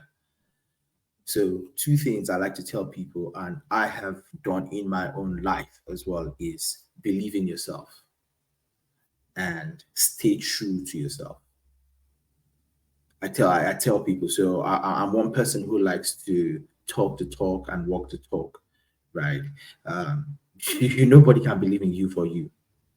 I can tell you for free there mhm, were quite a lot of people that meant a lot to me. And when I wanted to start this podcast, they discouraged me from starting it, like quite mm, close people. mm, But now they see it and they were like, "Oh wow, I'm really proud of what you're doing." mhm, mhm, So nobody, mm, it is your mhm. responsibility to believe in yourself and of course stay true to yourself, because Mhm. sometimes in life when people start to elevate, they want to become like other people, and then it makes them lose their own self identity. It is Mhm. always very important to stay true to yourself. When you stay true to yourself, you do not lose your identity, and that's those are two reasons why I very much connect with Isola Desonya. I Mhm. see him as, yeah, an immigrant, which Mhm. I am an immigrant as well, right? Mhm. Who has defied many odds, faced adversity, conquered adversities, right? Which I have done myself as well. And he's Yoruba, and Mm. I am Mm. a Yoruba boy as well. Mhm. Mhm. All Mhm. right. Mhm. Uh, Mhm. he, his father is a chartered accountant. I am a chartered accountant. So there are like so many dots that connect, and he is somebody who is quite outspoken, eloquent, believes in himself, and has stayed true to himself, and he has accepted himself. Yeah, accepting yourself comes with accepting both your strengths, your weaknesses, your flaws, and uh, the perfections and imperfections of yourself. And it is very important, Mhm. because until you Mhm. accept yourself, you cannot achieve true growth and development as a person. And this goes out to everybody, our audience, right? It is very important to stay true to yourself, right? Own up to your failures in life and celebrate your wins as well. Accept your weaknesses, right? And work on them to Mhm. become a better Mhm. person. And never let Mhm. anybody make you believe that you're somebody that you're not. It is very, very important for Of you to course. stay true to yourself. Keep believing in yourself, because people Mhm. people have people put people in boxes. They make you feel like, oh, young Jollof, you're meant to be this. But then who wrote that script? You're not my God. You're not even my parents or something, and then you're trying to make Yep. me believe that this is what I should be. So never believe, what people say you should be. There have been friends, when I wanted to start this podcast, right? They know, yeah, I'm a finance guy, I'm in the corporate world. They'd be like, oh, why not just stick to your corporate world thing? Like, it is difficult to become a chartered accountant. You have to write a lot of professional exams. It's highly prestigious.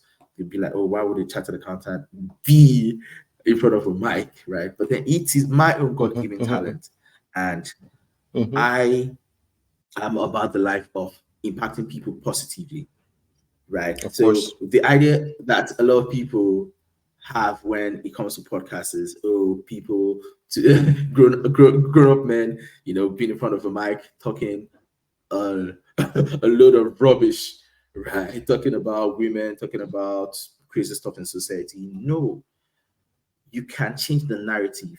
You can be the reason why Of course. a lot of people will not give up on their dreams. You can be the reason why people would be filled with hope towards achieving their dreams. You can be the reason why people get motivated. And that's, Of course. why I came up with that concept of, Mhm. sharing the stories of ordinary people doing extraordinary things. In our age and time, a lot of people struggle with a lot of, mental Mhm. health challenges. They struggle with depression, they struggle with, being discouraged. But then when we share our stories, we share our failures, and our successes as well, they see, wow, like you said, this person is just a human being. It's not an idol. Yep. And then you let them Yep. be, you wish them Yep. well. But then you draw hope, Yep. you draw inspiration Yep. from their life stories in order to become a Of better course. person in life. Of And course. that is what it is about. So big shout out to the style bender for being a source of hope and inspiration to the young up and coming people, and of course even persons like ourselves, right? You see people like that stay true to themselves and achieving immense success in society, and Yeah. it makes you want to stay true to yourself, because it is important to keep your identity, protect your identity, and protect your energy. People Yeah. people want to put you in a Yeah. box, but do Yeah. not be in that box. Right? Be Yeah. yourself and Nope. ensure to achieve, impact, positive impact by being yourself. Right? Mhm. And Mhm. never Mhm. apologize for Mhm. being yourself. Never. Always try to be a Never. better version of yourself. Yeah, Of because course, of there's also course. a thin line. There's also that thin line between being yourself and being somebody who is resistant to change and correction and improvement. Right? That's not like what we're saying. Like it is essential to stay No. humble, stay have that learning attitude. Because when you learn, when you're open to learning, when you're hungry to learn, you discover that you the more you know, the more you discover that you don't know. And Mm-hmm. that's one thing Mm-hmm. I have discovered with my friends that are doing a PhD program. I ask them like, Mm-hmm. Mm-hmm. what's up with your research? How's it going? You've learned a lot, your PhD. And they're like, wow, it is a humbling experience. The more you get Yep. to know in life, the more you Mm-hmm. get to know that you actually do not know anything. Right. So it's Uh, important to also have of that learning course. spirit. Of course. You don't know, but then you are learning and you're helping others, coming along the way to also learn and, be a better person, be open to correction, always try to impact, the society, your community positively. And, you always, you that way, you don't need to worry about your legacy. Your legacy will take care of itself because you would have, impacted people And that's my positively. So, that's my goal. Yeah, legacy. That's all. For me, you just hit my. That's what keeps me up at night. That's what wakes me up in the morning.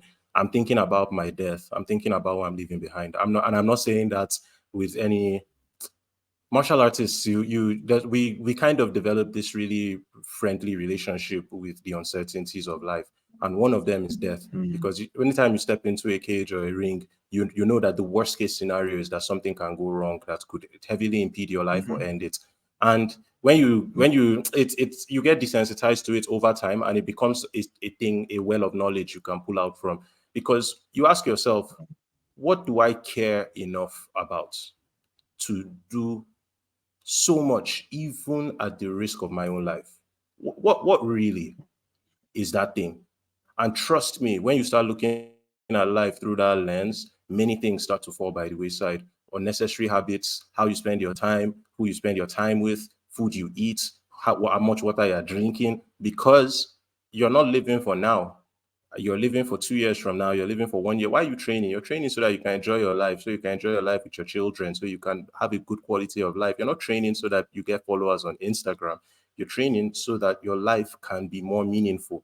So when you start looking at life through the view lens of legacy, because I had the benefit of seeing Kamaru Usman, Israel Adesanya, Francis Ngannou, all these guys, I had the benefit of being able to call the better part of the later stage of their career, the most prominent part of their career. I saw the things that they did that worked for them. I saw how you should switch from fighting to analyst. I saw how you should not overstay your welcome as a champion, because your prime as a fighter, it's not like it goes gradually. You go to sleep and you wake up and you're out of your prime. I saw all these things happen, and I'm just like, okay, so what is the end goal? Why are we all doing this thing? We all know that it's a short trip. We all know that it's not a thing that is going to feed you for the rest of your life. Why are we doing it? It's legacy. And I started to look at mm. things through legacy. I'm just like, okay, so how does this impact me? Does this conversation, does this thing build towards that legacy? Like when I die, is this going to be added towards that? And yo, my brother, that's how things changed though. I was just like, yo, legacy, you have to always think about what's coming. How does this look Mm. 5 years from now? If someone heard that this guy said this thing a year ago, how would they look at me? How does it affect my reputation? My reputation and my time, those are my most valuable assets. How does it affect them? Does it grow them? Does it kill them? What does it, if you look at it like that, then money can now take a side seat, and you start to focus on only the things that matter. Trust me, that's how growth comes. That's how we bring stars into this country. You see Israel, you see Kennedy and Nzechuku, you see all the, they will come because it's excellence. It's about character, loyalty at the highest levels. It's not about how much you got paid in your contract. It's about the relationships you can utilize so that your happy ending after fighting, your fantasy ending after fighting is secure. You want smart people, you want forward-thinking people, you want people who are at the cutting edge of the sport. Become that person. It's really that You simple. It's how spoken. I look at it, and that's how you create the opportunities down the You, line. you've actually spoken about being smart, twice in this conversation, right? And I remember Michael Bisping, ex UFC middleweight champion. and of course, he's now an analyst commentator. He said something along the lines of, in order to be an Yeah. elite level fighter, you need to be a smart person.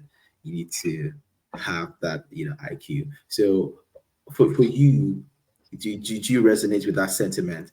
And do you think that general IQ actually translates also into fight IQ?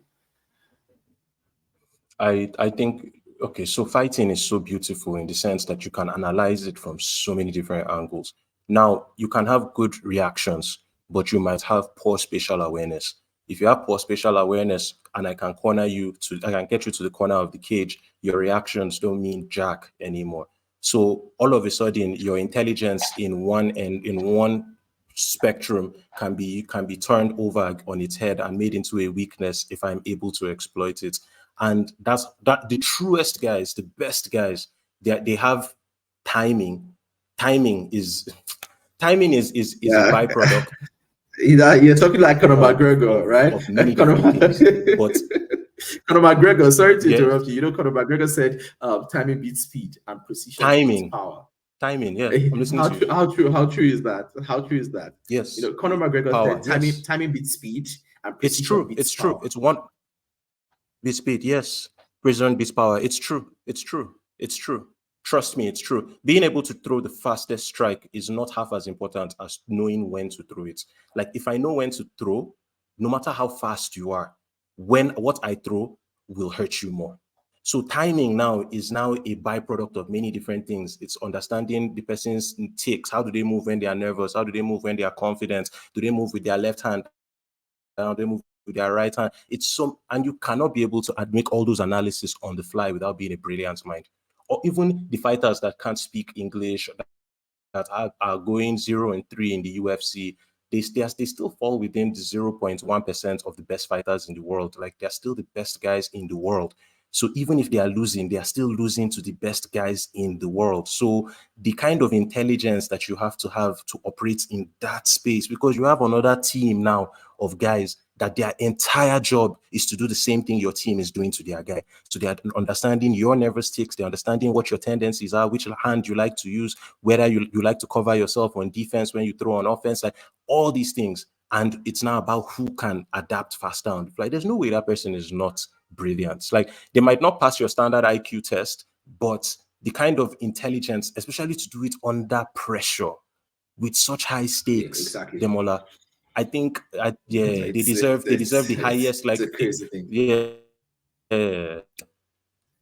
it's And then I crazy. tell people that It's a crazy. lot of people will never in their lifetimes experience the kind of pressure that fighters experience inside that octagon, inside the cage, inside the ring. It's a different level of pressure. uh it is different. But then let's come It back to is. yourself. Like, what would you say have been your highs and lows, generally in life, like your highs, Okay. the major highs and lows, basically.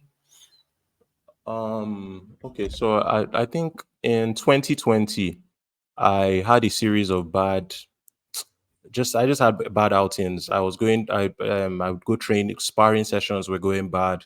I was getting injured. My right eye got really badly damaged. It was out of alignment for a couple of months, red completely, and it was because my sparring partner went a little too hard in sparring, and I wasn't even being as defensively responsible as I should have been, and he collided with my right eye on an uppercut, and the door of the cage was left open. So my back collided with the cage door, and I fell backwards out of the cage, fell like on my back on the floor out of it. It was really bad. That is Then my wild. birthday that year, yeah, I had to get 6 stitches in May of that same year because I was invited for a sparring session with some boxers, and boxers just have a reputation of going a little too hard. In Mhm. Nigeria, is something that if you ever talk about in like fighter circles, everybody just be like, "Eh, that's so they like they do is okay." So I went, and I wasn't as experienced as I am now. So we had a sparring session, and it went really badly, very badly, very badly. And this was the weekend of my birthday. So I had to get 6 stitches in my lips. I had to get a shit. Like I couldn't eat food properly for like a week or two. And but those experiences led me to a period where I couldn't train actively.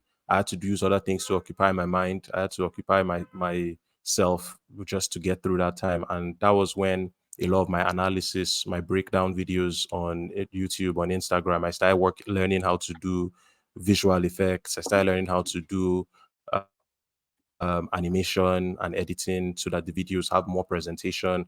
I started trying to think about how we could use social media differently. So those were my lows, but I'm just trying to highlight that despite the fact that they were lows, because this is how you have to understand that this is how my brain works. I can't take an L.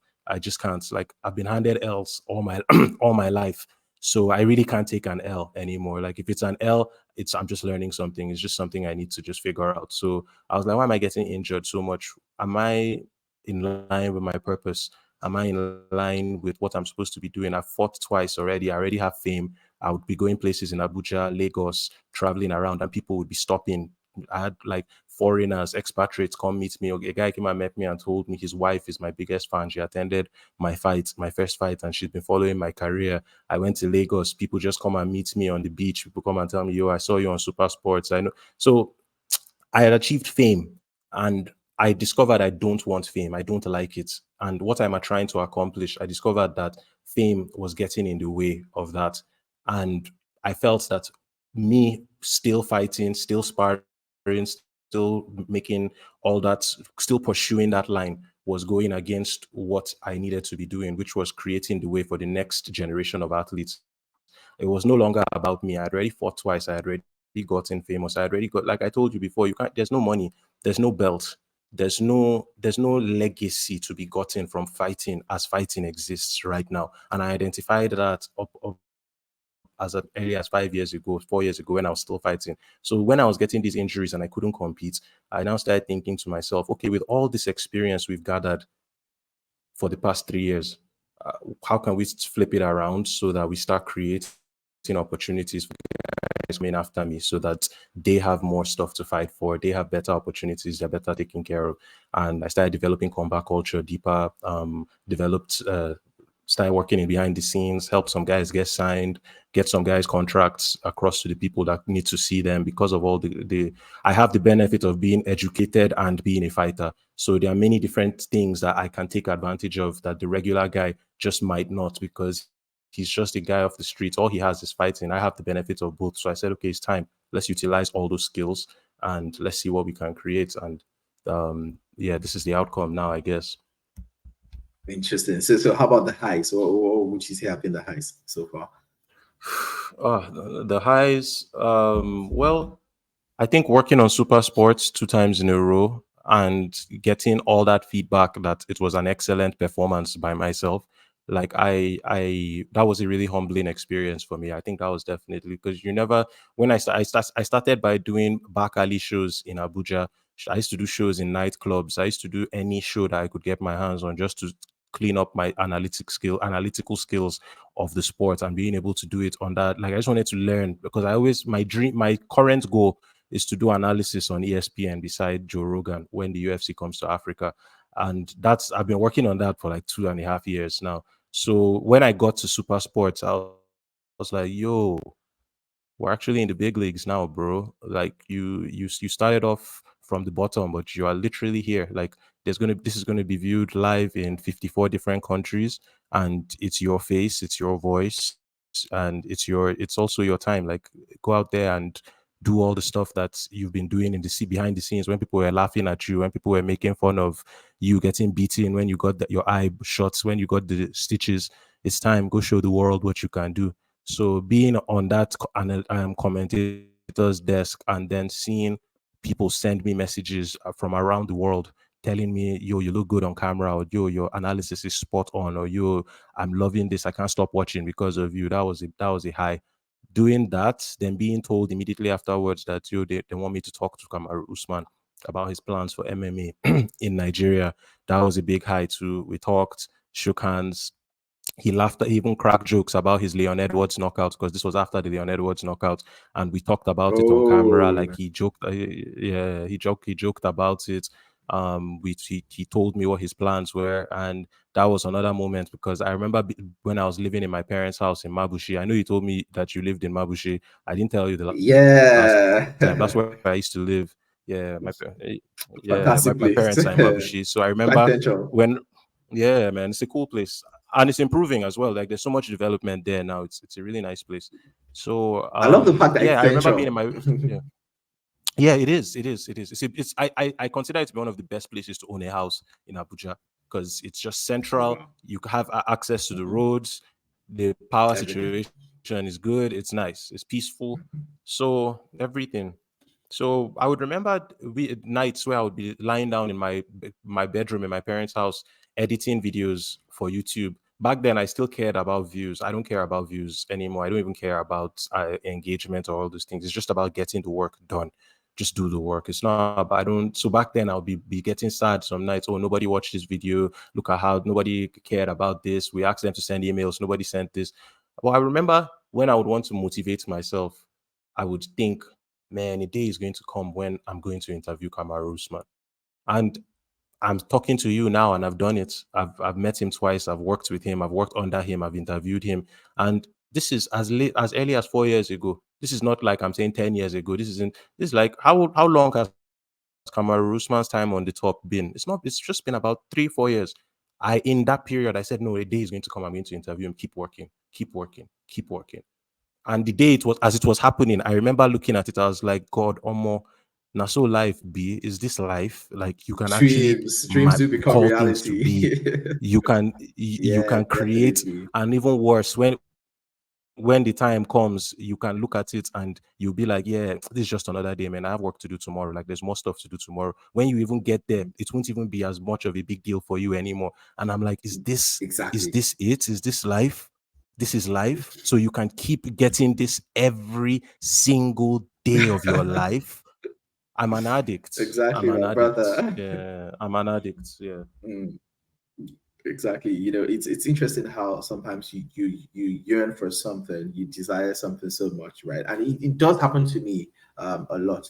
Anytime I make like a major achievement, I'm usually not excited. I'm like, okay, Yeah. yeah, What next? What next? because I well, then because I manifested it, like I'd seen Yes. it Yes. coming. I Yes. Yes. wanted it to happen. Yes. So for Yes. me, anytime like there's a major achievement, I don't know.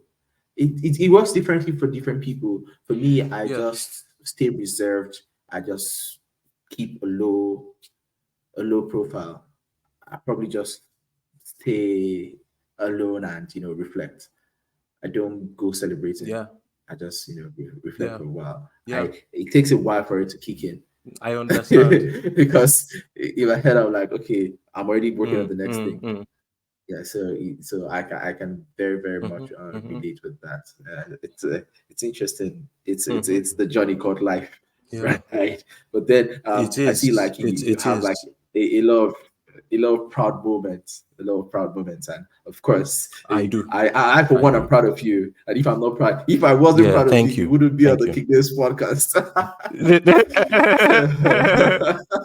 Thank you, man. Thank you. You're welcome, my brother. So, how would you Thank you. say you achieve work-life balance?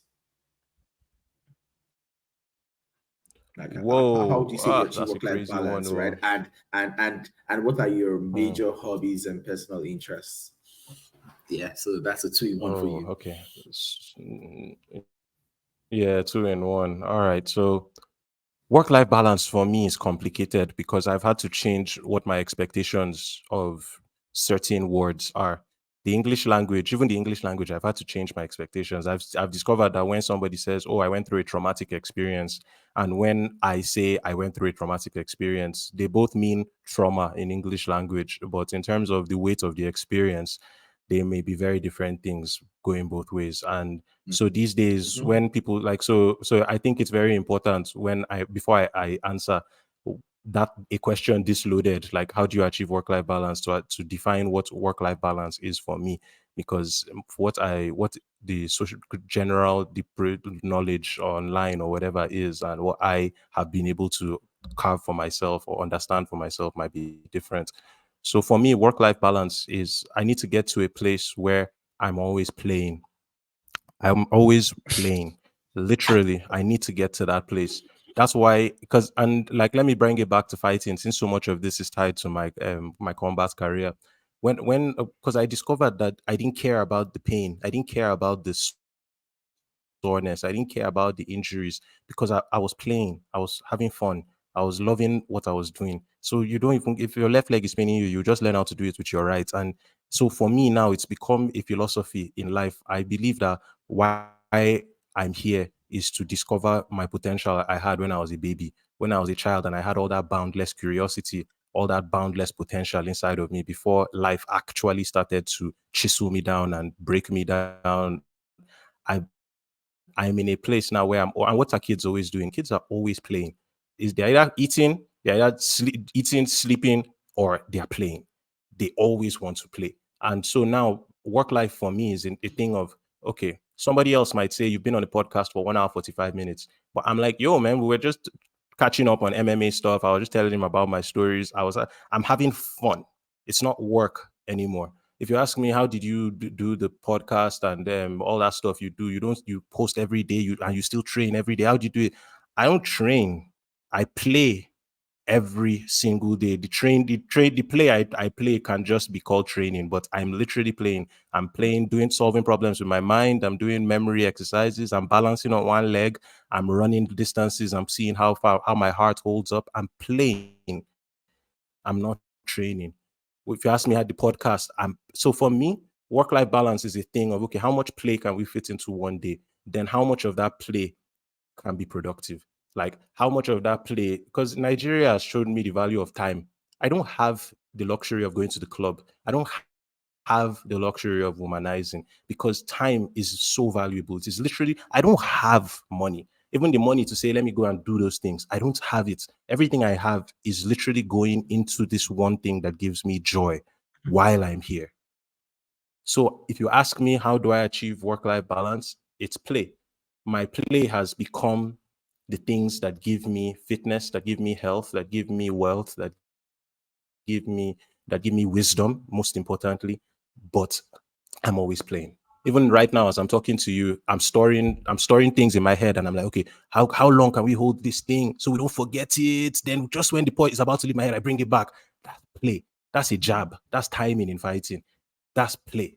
So for me, it's work-life balance. So I wake up 4 a.m. every day. People that know me know this.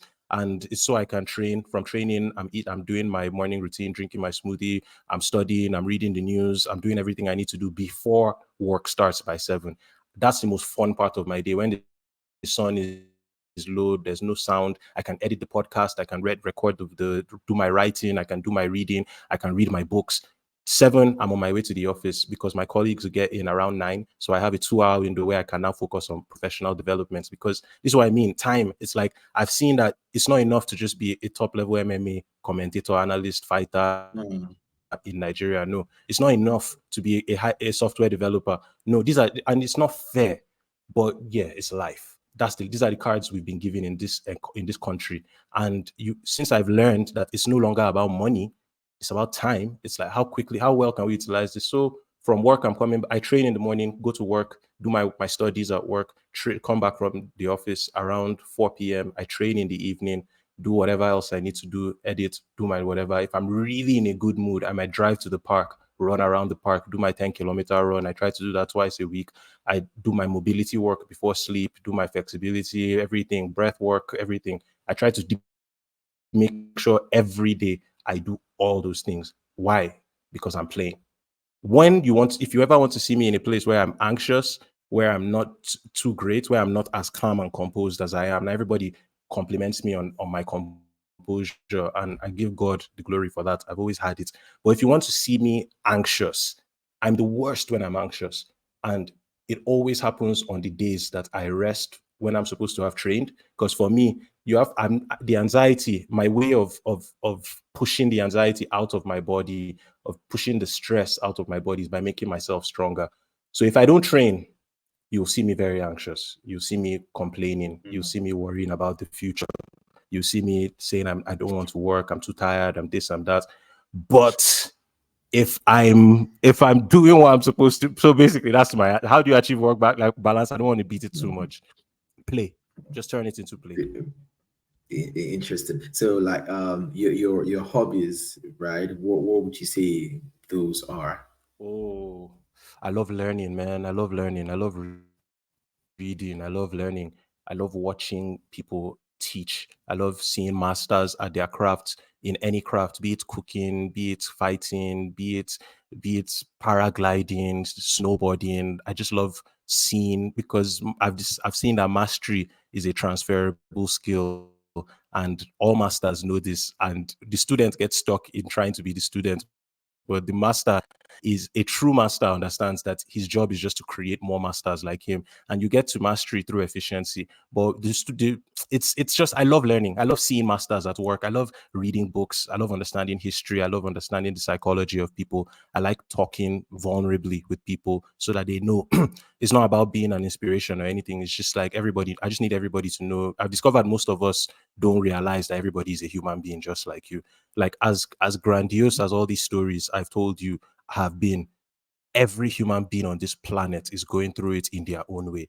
It's just that we don't Mhm. talk, we don't share, we don't. Everybody, we have all these books, all these boxes that we fit very neatly into.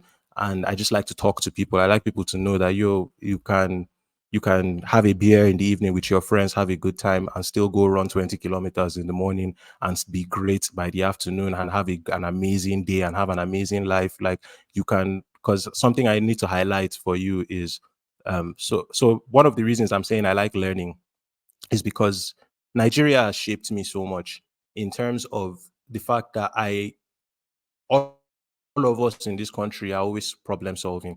You're always solving a problem. You're always solving the electricity. You're always solving your power. You're always solving water. You're always. So one of the things that I've seen is that if you can just focus on being that guy, if you can just be at least just be that stability in the life of one or two people in your life, like great things can happen. So learning has been a Mm. way for me to cover many of those gaps. I mean, like I can't. I read sociology papers. I read psychology papers. Like I read. Just because the environment has put it in my head that I'm on a clock, like I'm on a really tight clock. I need to find a way to have fun the way I used to go to the club every day when I was in uni. But as an adult now, still be able to have fun that same way, but still be putting out world class level stuff every single day. And Mm. so my hobbies Interesting. have very much become one with my habits. And like when I'm playing video games, because I still play video games, my PS5 is right beside me. When my girlfriend comes tomorrow, like we'll probably play God of War together. But like when I'm playing video games now, I'm trying to understand the storytelling. I'm trying to understand narratives, what the animators did. Because remember, I told you I want to make a video game at some point. So for me, the incentive to keep doing this thing I love is that I get to learn. I'm seeing how the greatest minds in the world apply art, apply music, apply rhythm, pacing, storytelling to video games. I'm learning and I'm having fun. I'm doing what? I'm playing. It's my philosophy. Mm. And so when I'm done, that knowledge Interesting. translates into my Nigerian nerd YouTube channel. I try to distill that to teach other Nigerians that okay, look at what people are doing, or look at how they break this, look at how they take inspiration from modern religion and apply it to this fantasy world that they are building. And the videos don't get a lot of views, but if 500 people view you breaking down is really simple topic that can make their lives better. Me, even just 10 people viewing a YouTube video is a win for me. Even just five, I can barely fit 10 people into my living room on a good day. So just 10 people, 500 people, and that's what I mean when I say the views don't really. I've had to change my own meaning of what these things are. So Perspective. yeah, all my hobbies bleed into what I do. Like fighting bleeds into combat culture, gaming, all that other stuff, training, reading, studying leads into Nigerian nerd, and all those things are building into a future that God willing, I'll manifest for myself and those around me when the time comes. Mm. Interesting. So what skill or competence would you say you have, right? And you're proud of, but people do not know about? Oh man, critical thinking and analysis. I think Mm. I'll give myself props there. It's a thing Okay. I've been tested on several occasions, and so far I haven't been found wanting to the glory of God. Like I keep trying to improve in that regard. Um, Empathy, being able to relate with people.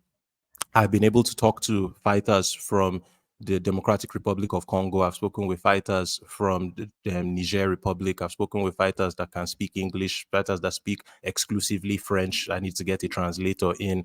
And I've been able to make all of them laugh. I've been able to make all of them smile. I've been able to make all of them tell me their stories. And it's because I'm a real guy myself. I don't hold back my punches with people. Like I come at you straight. If you give me 100%, you always receive 100% from me. So generally what I've discovered is people give me 110 back when they see that honesty is there. So empathy, being able to feel what people are feeling, being able to let them know that you are listening to them, that you're not just hearing them. um, and that has helped me become a better person just as a whole, better friend. So I'm usually the guy people lean on when they need something, when they need advice, when they need support, when everything is falling to hell. I'm usually the guy that they call to come and turn out the fires. And I've learned to embrace that. I love pressure. Pressure makes me happy. Like it gives me it gets me excited when they say 55 different people, like 55 countries are going to tune in, and or 10,000 people are listening to you speak right now, and you can't make a mistake while you're speaking. I love it. It makes me happy. It gives me excitement. It's a way to give glory to God as well. That's the most important thing, because I always let people know that as much as it sounds like I'm disciplined and I'm this and I'm that, is God. Like last, now God. Like I could have died on so many different occasions before getting to this point that I just have to give God glory. So so Interesting. yeah, man. It's another thing I try to do, which is now the hardest thing. Let me tell you, the hardest thing. Don't take any of it too seriously. Don't take any of it too seriously. Don't take the wins seriously. Don't take the L's seriously. Don't take the mistakes seriously. Don't take yesterday seriously. Don't take tomorrow seriously. The only thing I'm taking seriously is right now.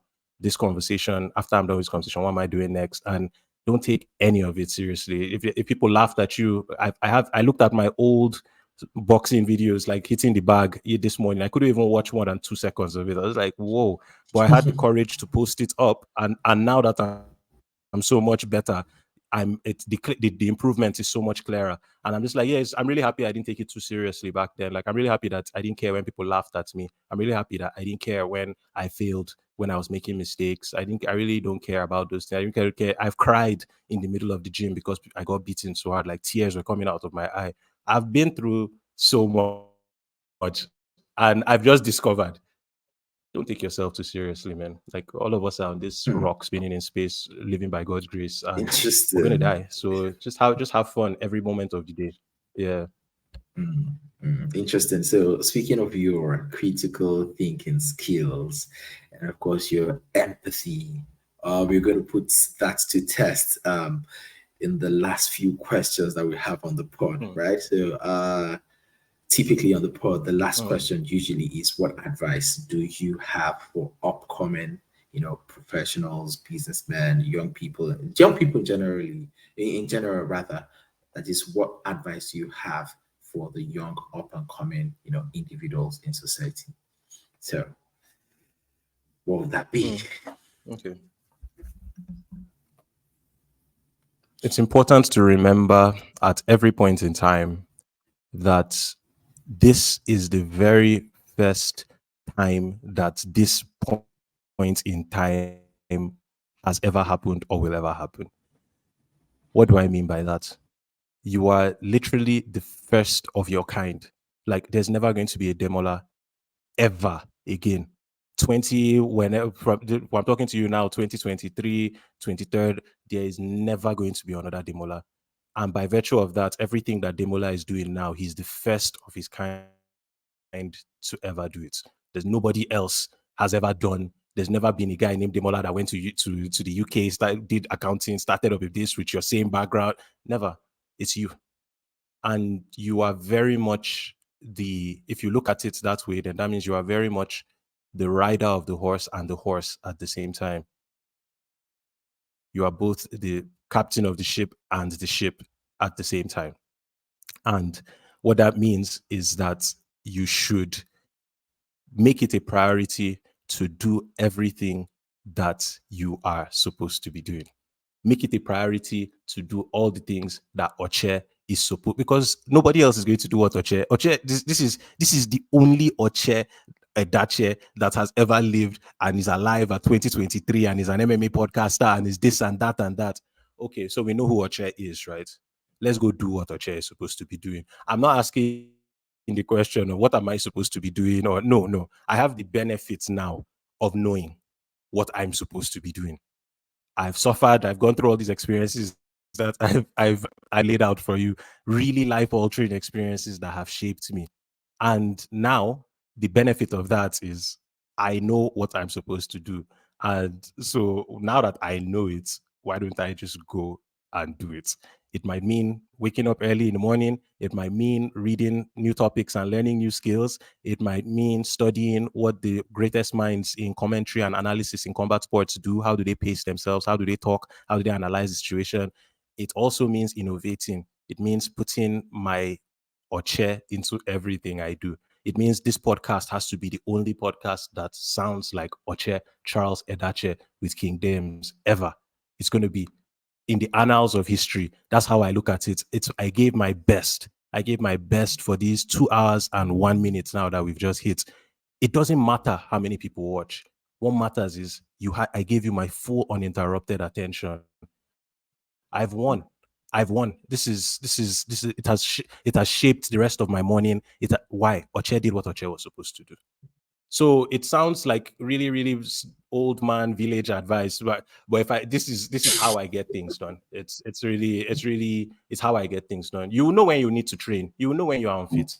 You will know when you're drinking and eating the wrong things. You will know when you're spending time with the wrong friends. You always know. So just do the thing you're supposed to do. Figure out why. First of all, just figure out why. There are always root causes. There's traumatic things. There's mental disorders. I used to believe that I had ADHD. I never thought I'd be able to. That's why I keep telling you, oh, I'm playing games with myself. I have to keep an idea, then go far away, then come back and catch it because I'm testing. Do I really have that ADHD? Let me show myself. I can do it. I can push it a little bit further. I can test my memory a bit further. I can be a bit more engaging without losing the topic of the conversation. Just push yourself, push, then come back. It's a game, but I'm giving you my best at every point in time. So this is what makes me happy. It's going to be different for everyone, but figure out what makes you happy. Figure out what something that can Oh, give you this yeah. kind of What joy, works for this you? kind of I wake up in the dead of night, and yeah, that's what works for me. Thank you. Interesting. So we have a tradition at the end of the pod, right?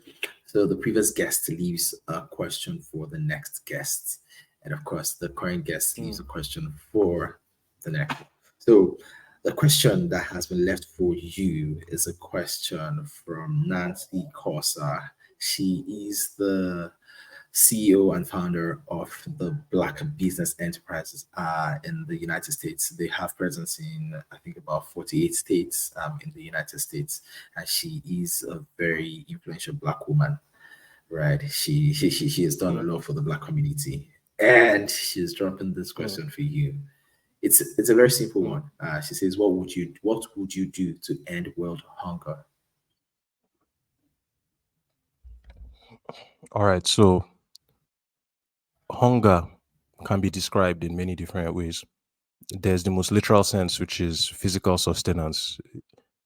There Mhm. are, but you can attest. I can look at Demola now and I can tell Demola is not hungry for food, but you're still hungry. I have not eaten Your today. I'm definition. hungry. No, bro. Neither have I. Let's say we're fasting. Let's say both of us are fasting. If you want to go and Okay. eat, you can go and eat Okay. now. You can eat. You can provide for Okay. yourself. But but does that mean your capacity to give yourself food now, does that translate into you saying that you're not hungry for anything at all? No, your goals change as you aspire towards more. And Mm, if I'm going to give you an answer and I want to be honest with you intellectually, I can't just give you an answer about how do you get people to eat more, how do you get more people out of poverty, because that is the hunger that is most pressing and we see. I would like to give you an Sorry. answer that is a bit more holistic and a bit more horizontal in my thinking. I look at people every day, and as somebody who discovered that it's possible to achieve your potential with the most limited resources, without anybody believing in you, without any support from your society or your environment, I've seen that it's really possible to reach your potential with nothing at all. All of us have it inside of us. But the issue now is most people suffer from what I like to call poverty. But it's not poverty in terms of wealth, it's poverty of the mind and poverty of the body. Poverty of the body translates into your health and your wellness. Most of us are unhealthy. Most of us eat the wrong things. Most of us are inflamed. Most of us have poor range of motion in our hips, in our spine. Most of us aren't flexible anymore. Most of us wake up with all sorts of pains in our necks, in our bodies. Most of us are not healthy. Now, our translation for what freedom from this kind of unhealthiness means comes from money. We think about, if I'm rich enough, I can afford the best healthcare. If I have enough money, I can fly my family outside of Nigeria. They'll have a better life, first class. It'll be first class citizens in a first world country. All of that. But I'll give you an example that recently turned that philosophy on its head, and it's recently GlaxoSmithKline and a few of the pharmaceutical industries that produce in Nigeria left in 2023. The cost of medical care in Nigeria now is, in my opinion, it's irresponsible of you to expect that you can get healthcare to solve your problems because it's so expensive. I have a friend, Alan. Alan had kidney replacement surgery done 3 years ago, so he's always on medication to keep his immune system in check so that his body can keep taking to the new kidney that he's taking. Alan used to spend about 90K or something a month for his medication before. After GSK and these companies left, overnight he spends about 250,000 naira now every month. We're talking like a 300% increase overnight. Your earning power did not increase. The cost of your currency, the value of your currency is dropping. But that's his new normal. Nobody is going to apologize. Nobody is going to compensate him. There's not. That's his new normal, and that is Nigeria. So for me now, it's a thing of, you need people to be free. You need people. And when I say free, I mean poverty of the body now is taking control of your health. It's taking control of what you eat, when you sleep, when you wake up, when you train, how much you eat, everything, how you breathe air. Are you breathing through your nose? Are you breathing through your mouth? Okay, stop breathing through your mouth if you breathe through your mouth so that your brain can get more oxygen, your immune system gets to strengthen more. Okay, what do you drink? You drink sugar? Okay, we can't have sugar anymore. That ruins your immune system. That causes you inflammation. That's why you have all this swelling, all this pain. We need to get to a point where people start to look at their health as something that they have complete and utter control over. Now, somebody will look at me and say, who's this guy, bald head, just sitting down here in his house in Abuja, giving all this advice for something that he doesn't know? And I'll just say, just stay with me. I'm asthmatic. I used to be asthmatic all my life. Secondary school was a living hell for me because I used to, once it's Hamatan, like it's Hamatan right now, asthma would kill me for the 3 months that I went in school. Misery, just health and breathing issues, long issues. They used to tell me, take your Ventolin inhaler, take steroidal inhaler, take this, take that. And I used to take those things and they would provide you temporary relief. But when I started to understand my body, not the human body now, not medicine, not what medicine, my body, my own cycles, my own macros. How do I operate? How do I operate efficiently? I started to understand it. I started to see that, oh, there were inefficiencies in the way I breathe. I used to prioritize my left side, my right side over my left side. Oh, there's this, there's that. I have posture issues. I have Demola, step by step over the past 4 years, all those issues have been solved. Not by virtue of seeing a chiropractor, not by saying I am the most healthy I've ever been in my life. I don't have asthma. I run 10 kilometers in Hamatan. Hamatan. An asthma patient will tell you running Hamatan is death. It's akin to suicide. I do it now twice a week, effortless. I just need to focus on how I'm breathing. I have freedom in the sense that I have not caught malaria in getting to 4 years now. I don't wake up with body pains. I train every single day and I don't get sore.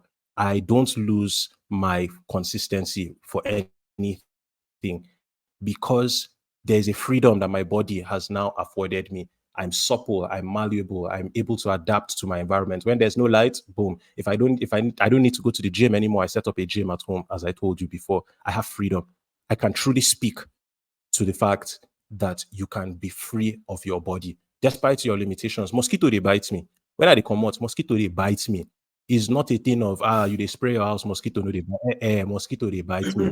You want to tell me I don't get that I don't drink water isn't that is 100. No, the water I drink too, I know is not is tainted. I know that it's still, but why am I not falling sick?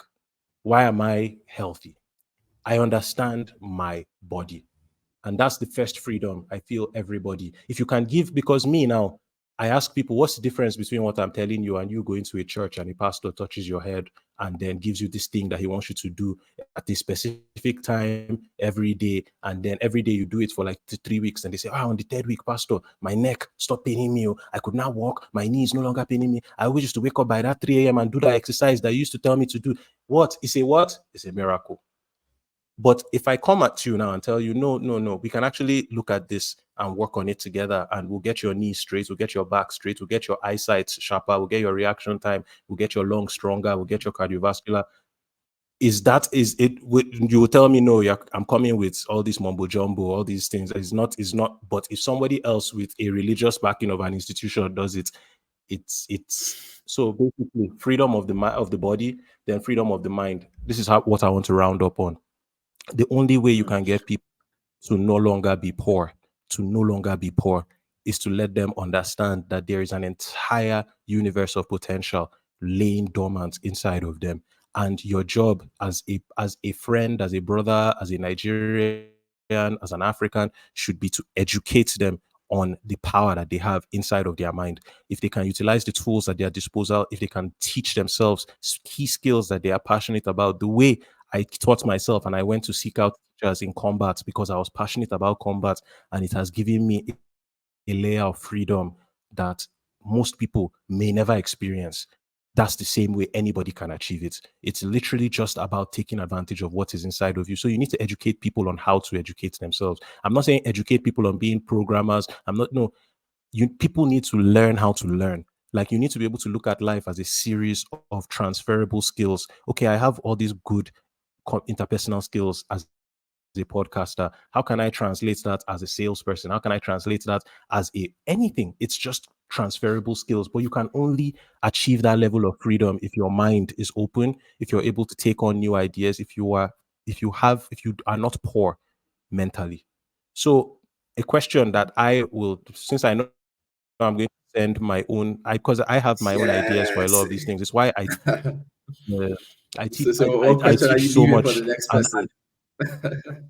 the question I'm leading is, if you were to free people of mental poverty, if you were to free people, me, I've told you, the poverty of the body, you can figure that, you can learn, you can build that. That is something that any human being can do. But the one of the mind is tricky because you need other people. Hmm. Even the one of the body, you still need other people. I'm speaking from a place of experience now, so I can say, oh, I do it myself, so I can do it.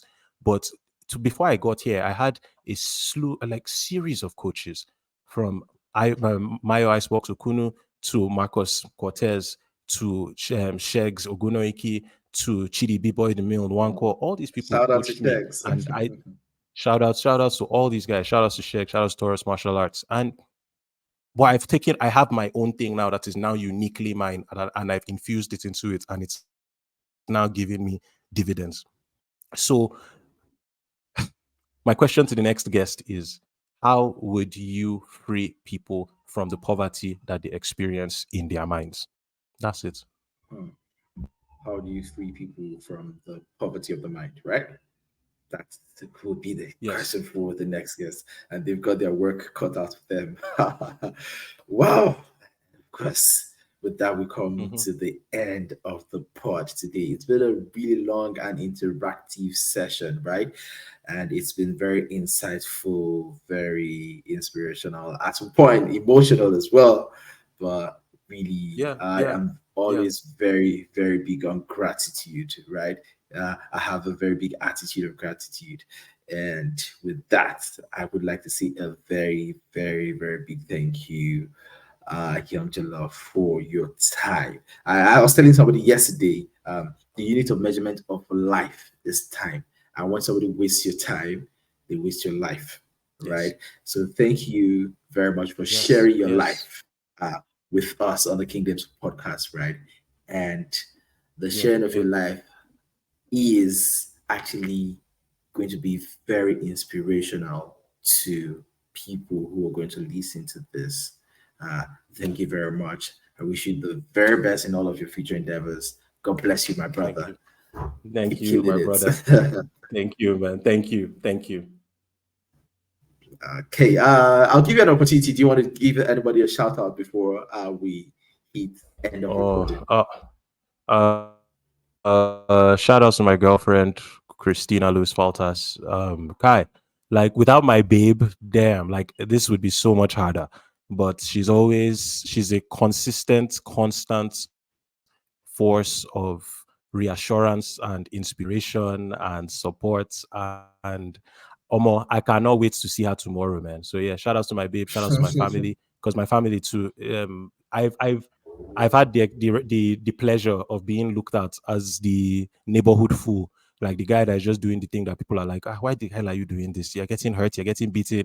But one of the things that made that period good for me was my family. Even when they didn't understand, even when my parents were worried, even when my sisters didn't want me to do it, they would always look me in the eye and ask me, do you want to do this? And are you okay? And I would say yes. And they would always say, in that case, you have my blessing. My older brother covered my fight. Both my brothers were at my second fight. They both covered my. One of them was the cat was with the camera. My other brother, walked me out. He was even the person that got the picture of me when I won. So, shout outs to my girlfriend. Shout outs to my family, and then shout outs to my friends. They're not very many anymore, but the few that have stuck around. Kene, my brother, man, Tayo, uh, Alan, my coaches. I can't stop, man. Like, cause it takes a village to raise a child, and I'm definitely still a child as I'm playing along with all this. So yeah, thanks, shout outs to all those guys, and thank you for giving me the opportunity. Okay, thank you very much once again. God bless you. Peace. Bye. uh,